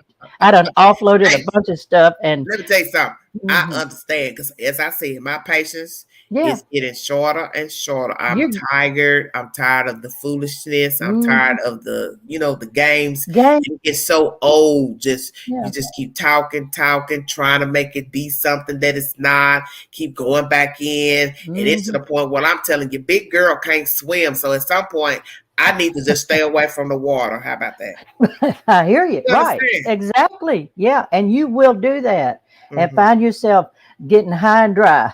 So, That's it. yeah. That's what you get. You're just going down there and sucking up water, trying Hmm. to fill your lungs up so you can drown. That's really it. Yeah.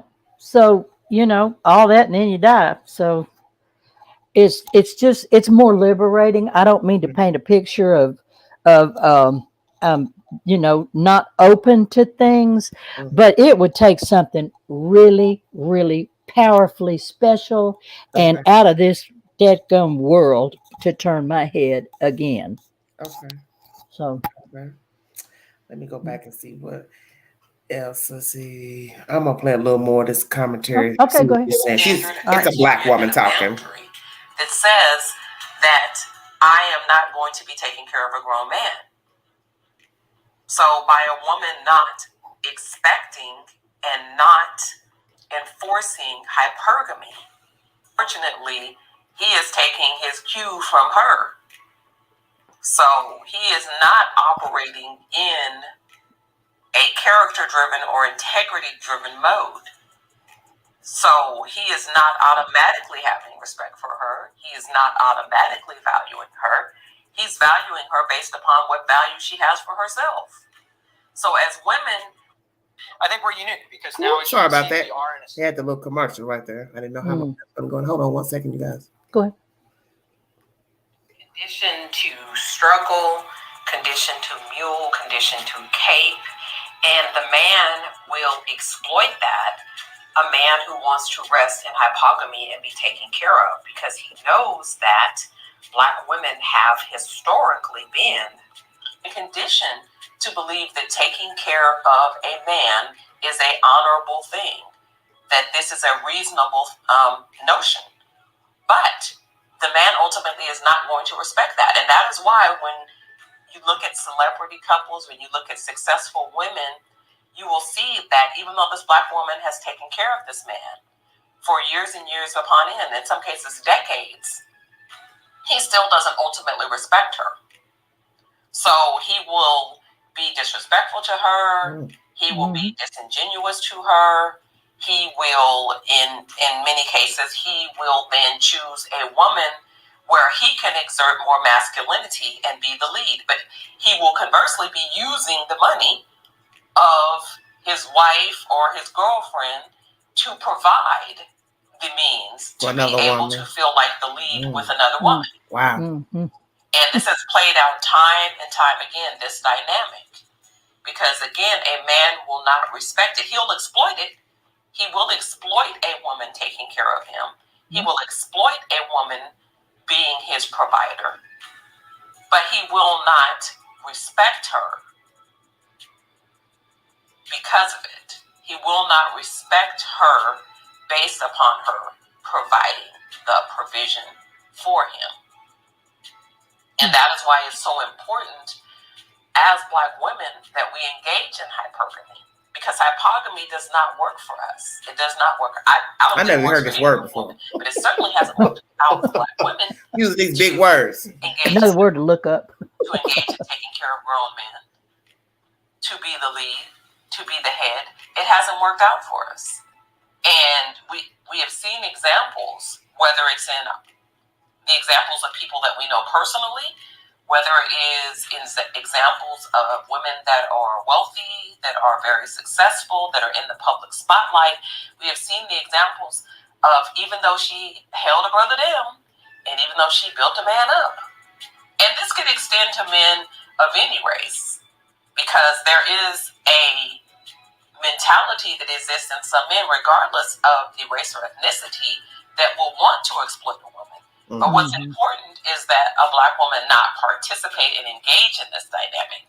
Because if a man is not self-supporting, if he's not self-sufficient, if he's not already successful, if he can't provide for his own basic needs, then the last thing he needs to be doing is entering into and engaging in a relationship. Exactly. Amen. Amen. Stability for himself. Exactly. First and foremost. Yes. And obviously he can't provide for anyone else. He can't provide for a wife. He can't provide for children. So he should not be looking for and seeking out and searching for a relationship. He should be seeking out income streams, and he should be seeking out skills and getting a trade, or going back to school, or going to school in the first place, so that he can be a provider, so that he can be financially solvent. And for a woman to enter into a relationship with a man who is not financially stable, who is chronically unemployed or underemployed, it's going to be problematic. Because that man will use her, he will manipulate her, he will exploit her, he will take advantage of her resources and her assets, but he will not respect her. Because deep down, he knows that she shouldn't be accepting him as a mate. Because he should be leading, he should be providing, he should be protecting. And he knows that. Yeah. And if a woman is willing to accept him not stepping into that role, then that tells him implicitly that she does not recognize what the standard should be, and she's not enforcing it. And therefore, that will make him more apt to exploit her. Yeah. It's not the right thing to do, but he will take advantage of it. Because if he is a low standard man, he's just looking to be taken care of. He wants to rest in hypogamy. Yeah. So he's not going to be looking out for her best interest. He's going to be looking out for his own best interest in his mind, which will be to exploit and to manipulate. Now, I've seen in the comments, and I've seen other videos from other content creators about hypogamy, and there are women that will counter that. There are scenarios where hypogamy has worked out for a Black woman, but I don't agree with that stance. I don't agree with promoting any Black woman anywhere on this planet participating in hypogamy, because so often it does not work out well for Black women. I would never promote hypogamy for Black women because it doesn't work. It's not only that it doesn't work, it's that it's below the standard of what we should accept in a relationship. Because we can't eat off of potential. Potential doesn't pay Con Ed. Ooh, shut up. Amen on that. Yeah. Potential doesn't pay a mortgage. It doesn't. Potential doesn't pay car notes. Yeah. So hoping and wishing and dreaming. Okay, let's talk about that for a minute. Sitting around waiting because he has potential and holding on in the relationship, and yet you have bills to pay. And I'm going to look up this word since somebody has something so smart to say about it. Go ahead, honey. Yeah, boy, those points were well said, and I think even though this woman is addressing something, a dynamic in the Black culture that I think it's true across the board. If a man, I believe it's in a man's DNA to be the provider, to be the man of the house. It's intrinsic within men to do that. And if you're taking over that role, somehow I have to honestly wonder, while I was listening to that, thinking, how much damage have we women done to the psyche of men by not only wanting to be equal to them, which I think is a fair and a good cause, but somehow or other, we not satisfied with that. We want to be the boss. We want to be superior to them. And somehow over the course of my lifetime, I mean, remember the days back in the early days, 80s ladies, back to burning your bra and protesting and all of those things. And while I believe in those causes, the changes they made for us in the process, we did something. Well, I'll give an example. I have male friends that I enter into conversation with, and I hear from them, they want to open the door for any woman coming into a store or whatever. If they see any woman, not just the woman they're married to or that they see occasionally or a complete stranger, that is in them to want to reach and open the door. Now, I appreciate any man who will do that. I always say thank you so much, because they have encountered women who are like, hey, I can open my own damn door. Well, okay, yeah, you can, but what point does that make? But what is it going to hurt you to have somebody open the door for you? Exactly. You can relax just a little bit about, you don't have to always be making a point about how you can open your own door. I'm a feminist. I believe in women's rights, all that. Yeah, I believe in all that too. But in a general way, we have gone so far beyond equality where that's concerned. So yeah, and I appreciate men who they really want to be in that role of protector, guardian. That's fine with me. There's nothing better in this world to feel that you are protected by another human being. So I don't want to rob men of their place. But look, so as it applies to what she just said, we've just taken their somehow or another their initiative or motivation away to where do they maybe feel worthless?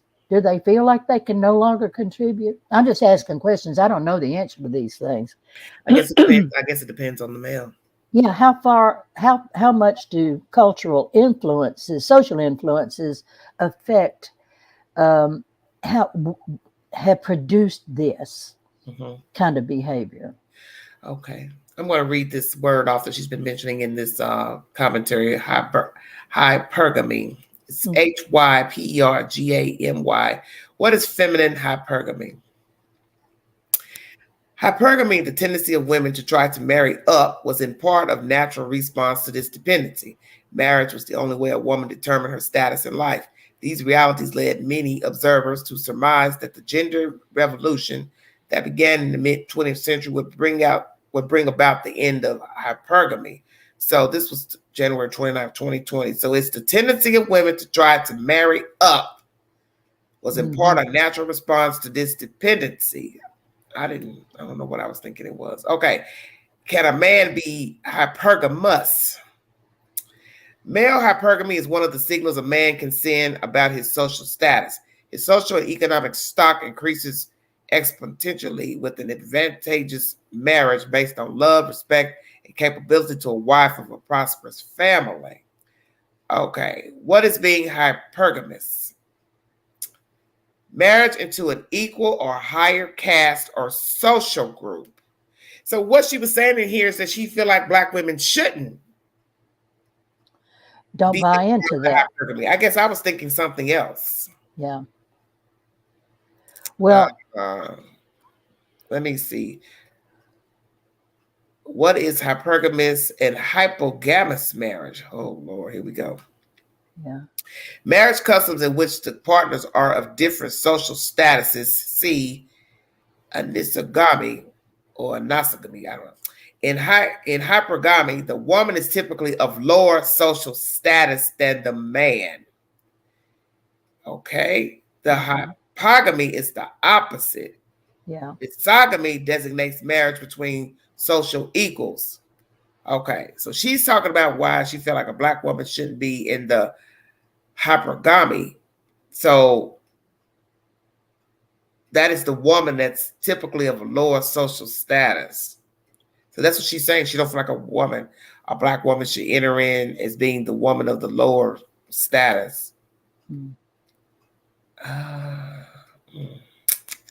I'm really trying to understand what the hell I've been just listening to now. Well, it basically is just talking about the man on the couch.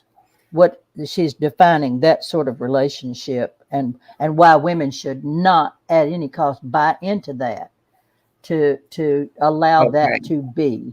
Okay, so it's saying how to use hypergamy in a sentence. It says, owing to these rules, hypergamy, the marriage of a wealthy woman of lesser status to a man of superior status was not uncommon in the old regime. For historical reasons, women in our culture practice hypergamy, the tendency to marry men of higher status than their own. So basically, she's saying a black woman shouldn't marry a man of a higher status. Yeah.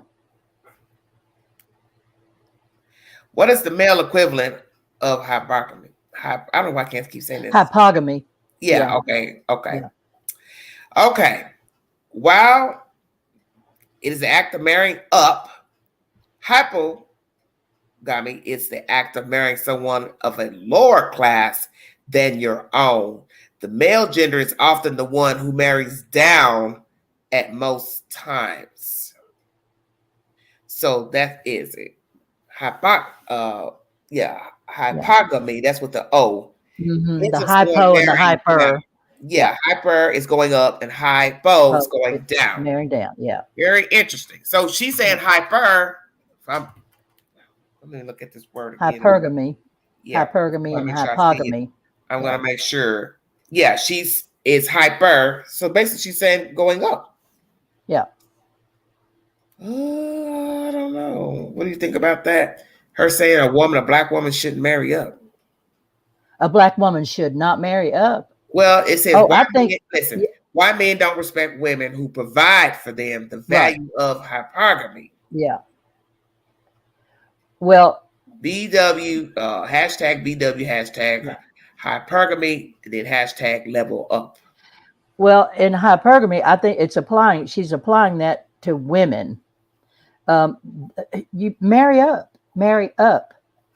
Don't, when she said do not participate in a hypogamous relationship, she said don't marry down because you're going to be supporting him and you're playing into that dynamic. Okay. Marry up. I was kind of getting thrown off. Yeah. I think because you were thinking it applied to the man, and that's how I was listening to it first, and I was confused too. But I think it's like the man is living in a hypogamous situation when the woman's bringing home the bacon. Mercy. So don't do it. Good advice, I think. I agree with what she's stating there. It was well thought out. Well, let's be truthful. A lot of black women do marry down because they haven't met men that are up. So it's kind of that's true. The one thing people have to understand about wanting to be in a certain social setting, this is common sense. I don't care what your race is. You have to be in a certain social setting to get in the social setting. You got to get in there first. You got to be in the company of people. So, for instance, if a woman is just a regular female, she does retail, McDonald's, whatever, doesn't matter. She wants to marry a wealthy man. She has to be in a social setting of wealth. What are the odds of you meeting a wealthy man going to the gas station or the grocery store?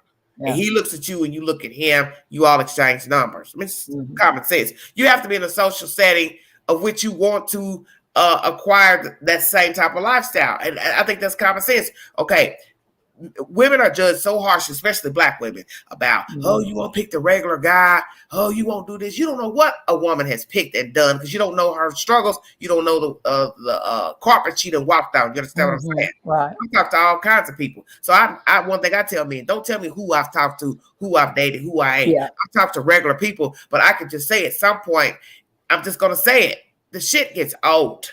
Yes. All the problems. And I'm not saying a well-off guy won't have no bad attitude, won't have no mommy issues, won't have financial issues, but certain men who are not successful, not doing much with themselves, not attaining anything, not wanting more, they bring a lot of fucking problems. Right. They bring a lot of baggage. You can look at the difference when you look at people's lifestyles. You look at somebody that's got nothing but drama, financial problems, legal problems, baby mama drama, women drama, mama drama, versus a man who's got his shit together. He can think for himself, walk on his own. He's got money in the bank. He saves his money. He has a decent disposition. He knows how to talk. He knows how to carry himself. Why would I not want that one versus your ass over here with all this fucking luggage? Right. I don't care. Yeah, you look nice, you smell good, but you got problems. Right. I think B's knees might be onto something. At least you can be miserable in a nice home. If you're, if you're providing for yourself, you got your own place, be miserable in a nice place. Yeah, we're not recommending you, marry up and be miserable in a nice house. Absolutely. That's why a lot of women stay. Well, it's because of the wealth and the nice home, or I don't care if it's a nice trailer, it's all the same. You feel like, well, he does do this, but you're still not happy because he don't do this over here.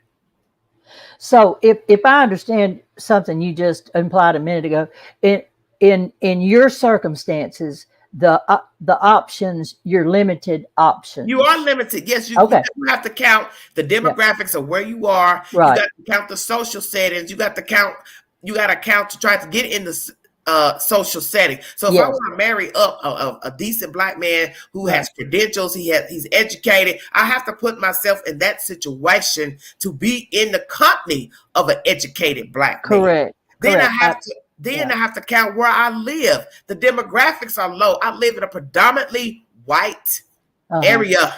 Right. The state is predominantly white. It's common sense. It's like where you live is not overflowing with successful black men. You only have that you can be exposed to. Blacks in a higher demographic, and when you have more people that are black, that's common sense, such as Atlanta. They have a lot of wealthy black people there. They have well-off millionaires, well-off higher income people. So your chances of meeting a man with a damn decent job would be higher than here. Yes. And then if you did meet a man here who had a decent job, wealth, 9 times out of 10, he's already in a relationship and or married. Well, and I could say the same thing about this part of Tennessee. There's largely blue collar workers. For a white woman, if she's looking to marry up, there is a similarity there. There's you got to be in the right setting with the right people at the right time for those kinds of things to happen. But the Southern men are looking to marry up too. They always say, I married up. Well, you did it because that's what you were looking for. So I your point's well taken. Yeah. And that's the thing about wanting what you want. You have to put yourself in the situation of wanting what you want, no matter what it is. If it's an education, a better car, a better house, new shoes, you have to put yourself in the situation to acquire those things. Yes, you do. Yeah. I think in the bigger scheme of things, there is this tendency in society to maintain the status quo. There's a strong pull to do that. And so you talk about being able to marry up. That's to like climbing the social ladder. It's what everybody's basically trying to do. And yet you see in all the effort to do that, how many actually make it to the top. That it doesn't necessarily happen because unless you've just made it to the top by extraordinary circumstances, you just had some brilliant idea or some windfall of some kind that typically does not happen. It maintains society the way it has been. I mean, look at the royal family, very, very closed society right there. What are the chances that Meghan Markle would end up in the royal family? Now, it's fine that she did. I don't have any problem with that. But on a socioeconomic level, that is the exception to the rule and not the rule itself. Mm-hmm. So something was trying to maintain the status quo there, and she was able to do an end run and make it work. Mm-hmm. So what do you think about that? A woman wanting to marry only upper quo. Well, I mean, I think it's every woman has the choice to make that kind of, she's got freedom to make that kind of choice, and God bless her if it works out. Choices. A lot of people have their choices of what they want in a relationship. Right, that's right. Some people go out and perfect that only. I like this type. She's got to be blonde, blue eyes. She got to look like this. She's got to have a big butt. She got to do this. He's got to look like this. He's got to have that. So what about a woman only dating men with an upper income bracket? Well, if it's working for them, then it's a job well done. I think we all want to wish we had better than we have. I mean, I don't have a whole lot, but I'm contented with what I've got. Mm-hmm. But I don't know of anybody that wouldn't like to have just a little more. Yes, and that's my thing. Nothing wrong with wanting a little bit. Right, absolutely not. And frankly, no. I'm just going to be truthful. I'm 51. I don't want anybody that can't afford basic shit. Agreed. Because that means if you can't afford basic things, then that means Queen has to dig in her pocketbook. And I do a lot of digging in mine. Well, yeah. So you're wearing your pocketbook out. You're going to need a new pocketbook. That's what I'm saying. For long. I don't want to be with somebody that they don't even have money for basic necessities. And then if you don't have money for basic necessities, then it also means we're never going to be doing anything and going anywhere. So see, that's why a relationship depends on, first of all, how you live and how you want to live. Then you find a partner. You're hoping that you're going to mesh with that person, that they're going to have the same idealisms that you have, ideology. Right. Yeah. So that's going to be a problem. If, like me, I like to go places. I want to travel. I want to do things. You're a homebody. You don't want to go nowhere. You don't want to do anything. And you'll find a lot of people who sit at home all the time, don't want to go nowhere. Most of those people don't like to spend no money either. True. Yeah. True. Men and women. That's absolutely true. So they're going to say is, well, I'm going nowhere I don't need to. I don't need this for that because I ain't going nowhere where I need that to show that, to wear that. You see where I'm going? Right. Exactly. Yes. Depends on what is important to you and how you how you interpret the good life. What does the good life look like to you? You know, sometimes to me, it just looks like a good book, a good meal, right, and a good night's sleep. And that's looks like a good life. Way of moving about is different. But definitely for me, I just don't want to be paying for stuff all the time. I don't want to be digging in my pocketbook every time if we decide to go somewhere. You're short, you're light. You got to wait till Friday. You got to wait till Thursday. You got to wait for somebody to come in and bring this. I already know where that's going to go. Right. That's going to be a problem. Mm-mm. So the third box to check is the second time you pay for a meal. That ought to be a red flag too. Mm-hmm. It can happen once. Yeah, but you can say that in life. Well, you just want somebody that's got a little something. But guess what? When you get to a certain age, that's not going to be enough. That's something I give to people that are younger, starting out building something together. Let's keep it real. There is no building shit at 51, 60 with somebody else that ain't got nothing. I like Diamond Girl's thought on this. My rule was you have to have what I have or better. Right. So that's more equal footing there. So as you get older, especially at this, I'm at the hump. Yeah. There is no trying to build something. Some people think I'm, being mean, but I'm not. You have to be realistic. Build something. Do you know how long it takes to build something from 20 to 50, 20 to 40? Yes. If you don't even know when you're going to leave here, build 50 to what? Yeah. To imaginary, 60, 65, 70. Uh-huh. As you start to get older, it's time for you to then start downsizing. That's what a lot of older people do. Absolutely. So I'm going to be a what till downsizing. Between now and downsizing, how do you want it to look? Right. Well, yeah. At this age, you start to realize, we start out needing and wanting stuff. And so, that's common sense.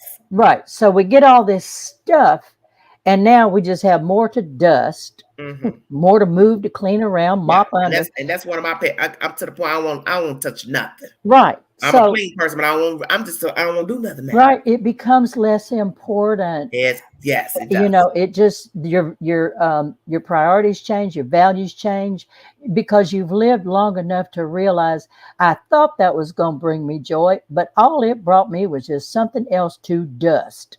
It becomes a chore. What was part of your dream of, I want to walk into my house, see all this fine stuff in my house. Yes. Oh, no, you don't. Yes. You might want, it's good for a period of life, but at the end, you think, I need to get rid of all this junk I have accumulated. I don't say live in an empty room, because naturally you need the room to stay full so you can keep air and heat circulating so your light bills don't be big. Exactly. Okay. But at some point, yes, too much of something is not necessary at a certain point in your life. But as you get older, you realize, and some people haven't realized this, some older people, they still like stuff. They still need, a lot of junk to jump around and knock over. I'm not at that point. I'm just at a point where I'm going to tell you the truth. Right. It's just, I like everything nice and neat in its place, but and when it's a small amount of space, you like stuff, but then you realize you really don't have maybe room for this and that. You collected this little knick-knack or this, but then after a while you start looking at it, look like it's in the damn way. Yes. It's taking up room where maybe it shouldn't be nothing. It's just something that's going to cause a fall. And at my age, I don't want to break a hip just yet. And that's it. So once you get to, like you say, 60, you don't need 5 pieces of chairs, tables, cocktail tables, chiffon robe, courier cabinets, all that's outdated anyway. Ain't nobody using no damn courier cabinets no more. Ain't nobody buying no fine dishes to put in it. If you can't eat off a Target plate, oh well. Yeah, exactly.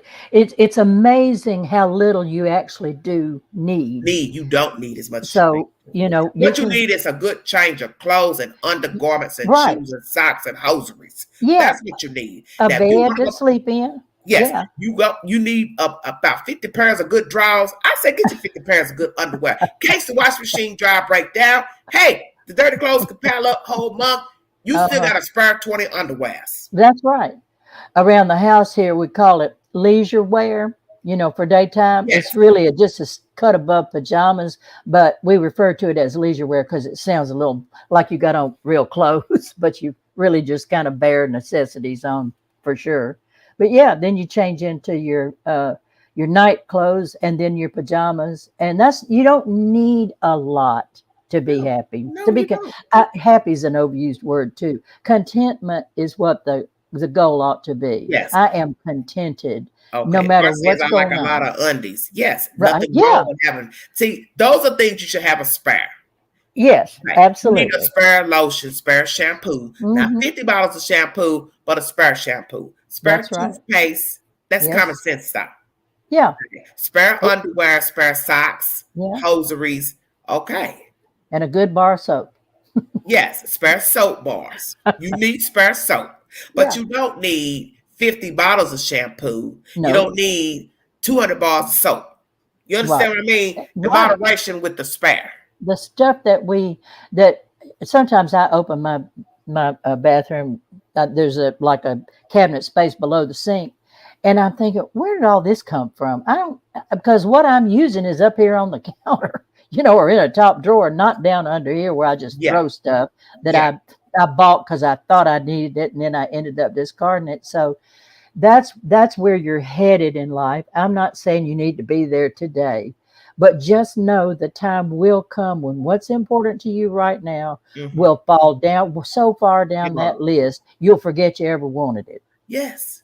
Because the other one yesterday after I talked to you, I had said to myself, I was supposed to be getting ready for that live, and I ended up fumbling around doing other stuff, and I looked in the cabinets, and I was just getting frustrated because my cabinet sits so low, it's claustrophobic.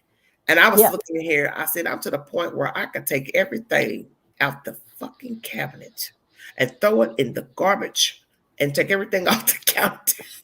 I hear you. In the garbage. Because when I don't have enough room, I get frustrated because I don't have enough to put everything out. So what I started looking at was, you don't have enough counter space. Maybe perhaps all this these little canisters that you done bought, putting little nuts and different things in. Do you need it? Because I'm looking at the stuff and it's not getting eaten.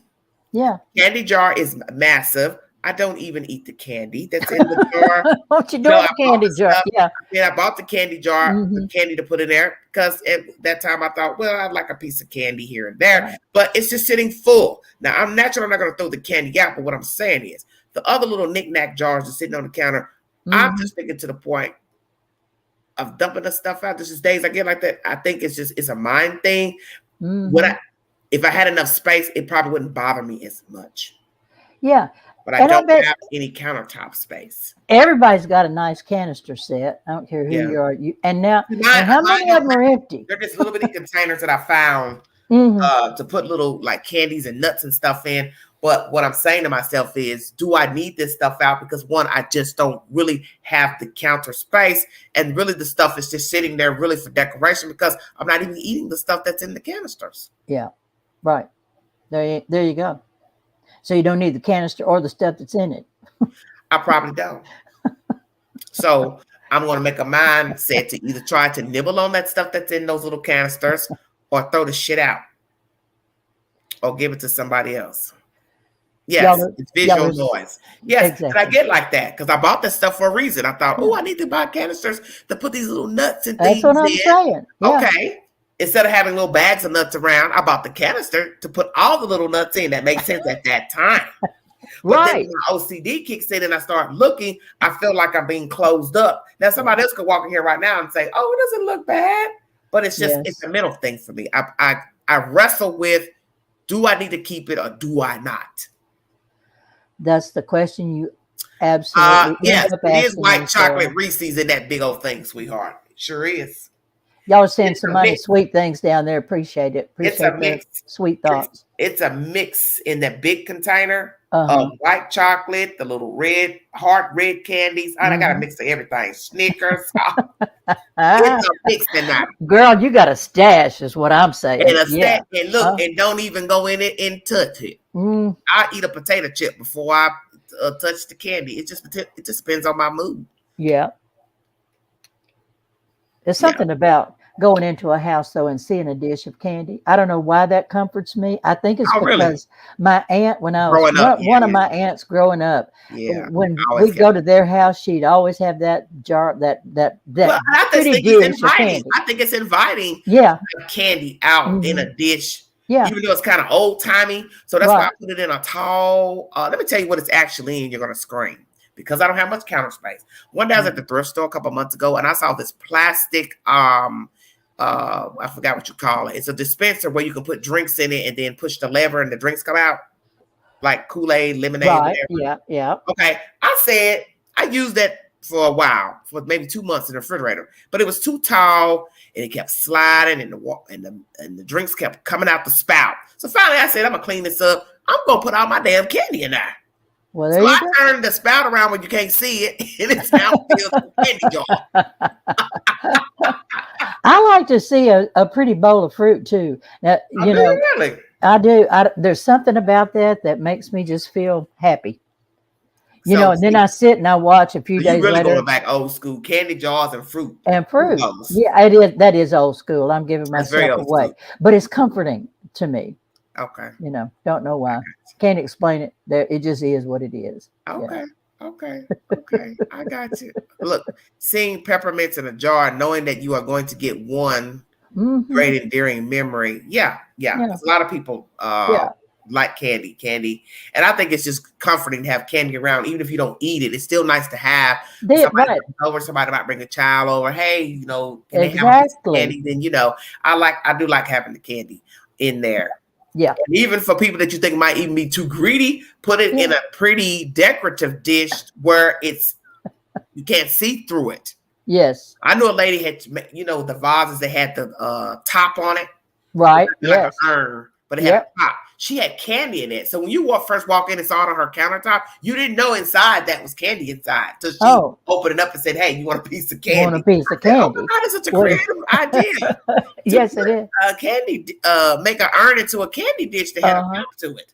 Well, there you go. Yeah, sounds like a great idea to me. Sounds like a really great idea. Yeah, Rags, we're still here.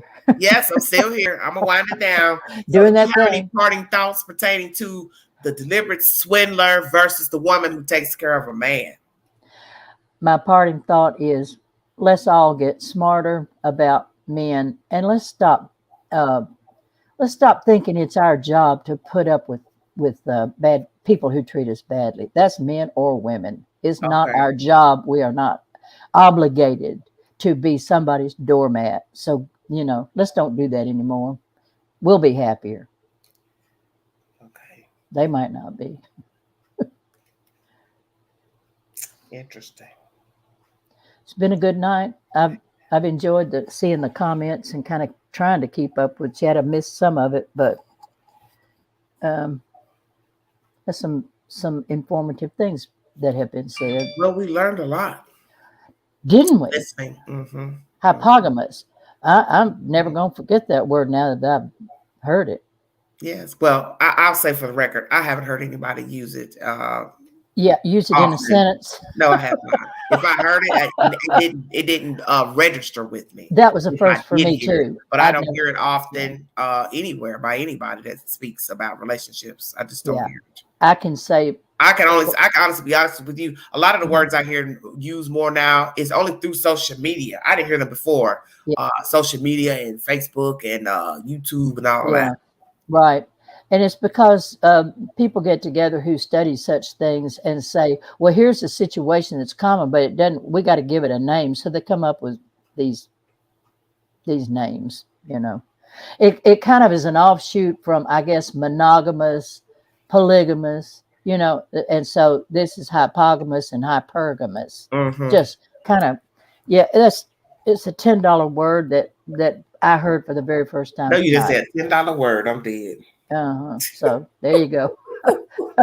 Inflation. Me. I'm just gonna say, is she married up or she married down? Or she married down. Yeah. Or she married well. Once I start getting tongue tied, I'm really interested in the words. I'm with you. I can use a lot of words.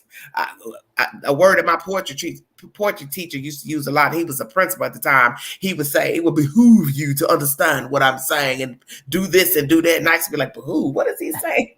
I had to put two and two together. Basically saying, it'd be in your best interest. Yeah.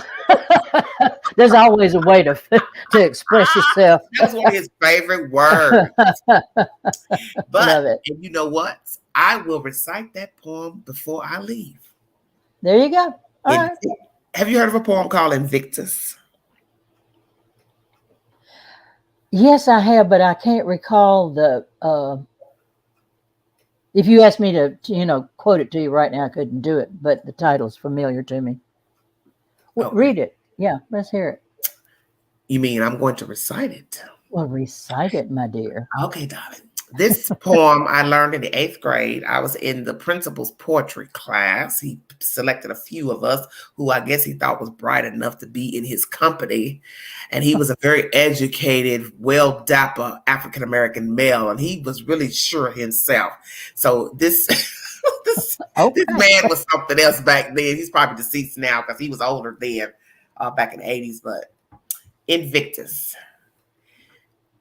Out of the night that covers me, black as the pit from pole to pole, I thank whatever gods may be for my unconquerable soul. In the fell clutch of circumstance, I have not winced nor cried aloud. Under the bludgeonings of chance, my head is bloody but unbowed. Beyond this place of wrath and tears looms but the horrors of the shade.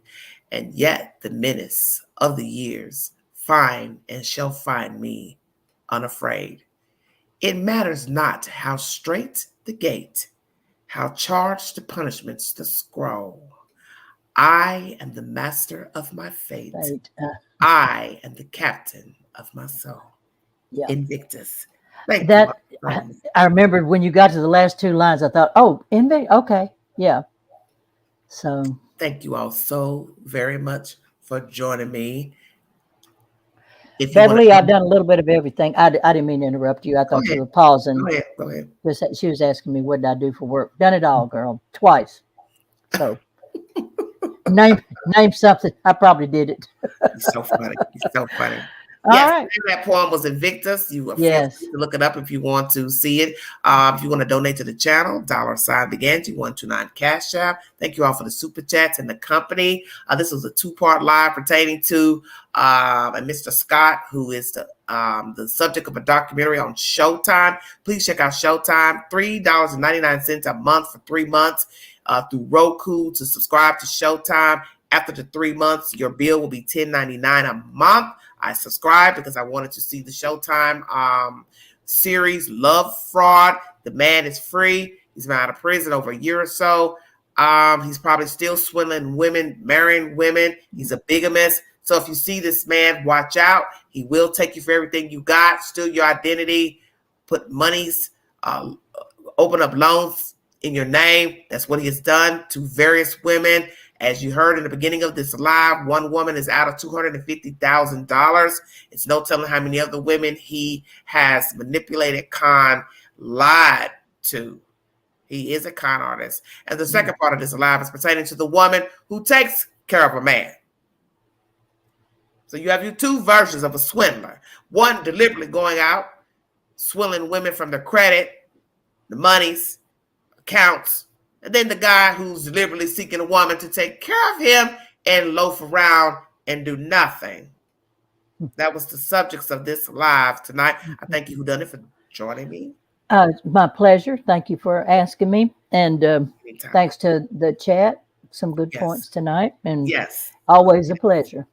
Thank you all for joining me. I will bring you more stimulating content later on. There was a story I wanted to bring you from the East Coast pertaining to a very horrendous case involving children. I'll only bring that content because a resolution was resolved at the time as far as the children. But as I've told people in the chat, I will no longer be discussing children's stories unless they are cases that I've already discussed on my channel. But I will not be discussing any new children's stories, but there is one that I want to mention only because the end result is that the child was found and given back to the legal guardian, but it's nothing pertaining to missing children or deceased children. I will not be talking about any other stories pertaining to missing or dead children unless I've already done a video on the said subject matter. Thank you all. Sweet dreams to you all too. Thank you, honey. Thank you, whodunit. Good night. Good night. Thank you, Queen. Talk to you later. Okay, bye now. All right, everybody. You all have a safe week. I'll talk to you guys later. Be safe. This is Everyday Shenanigans. Thank you, mods. You all be safe.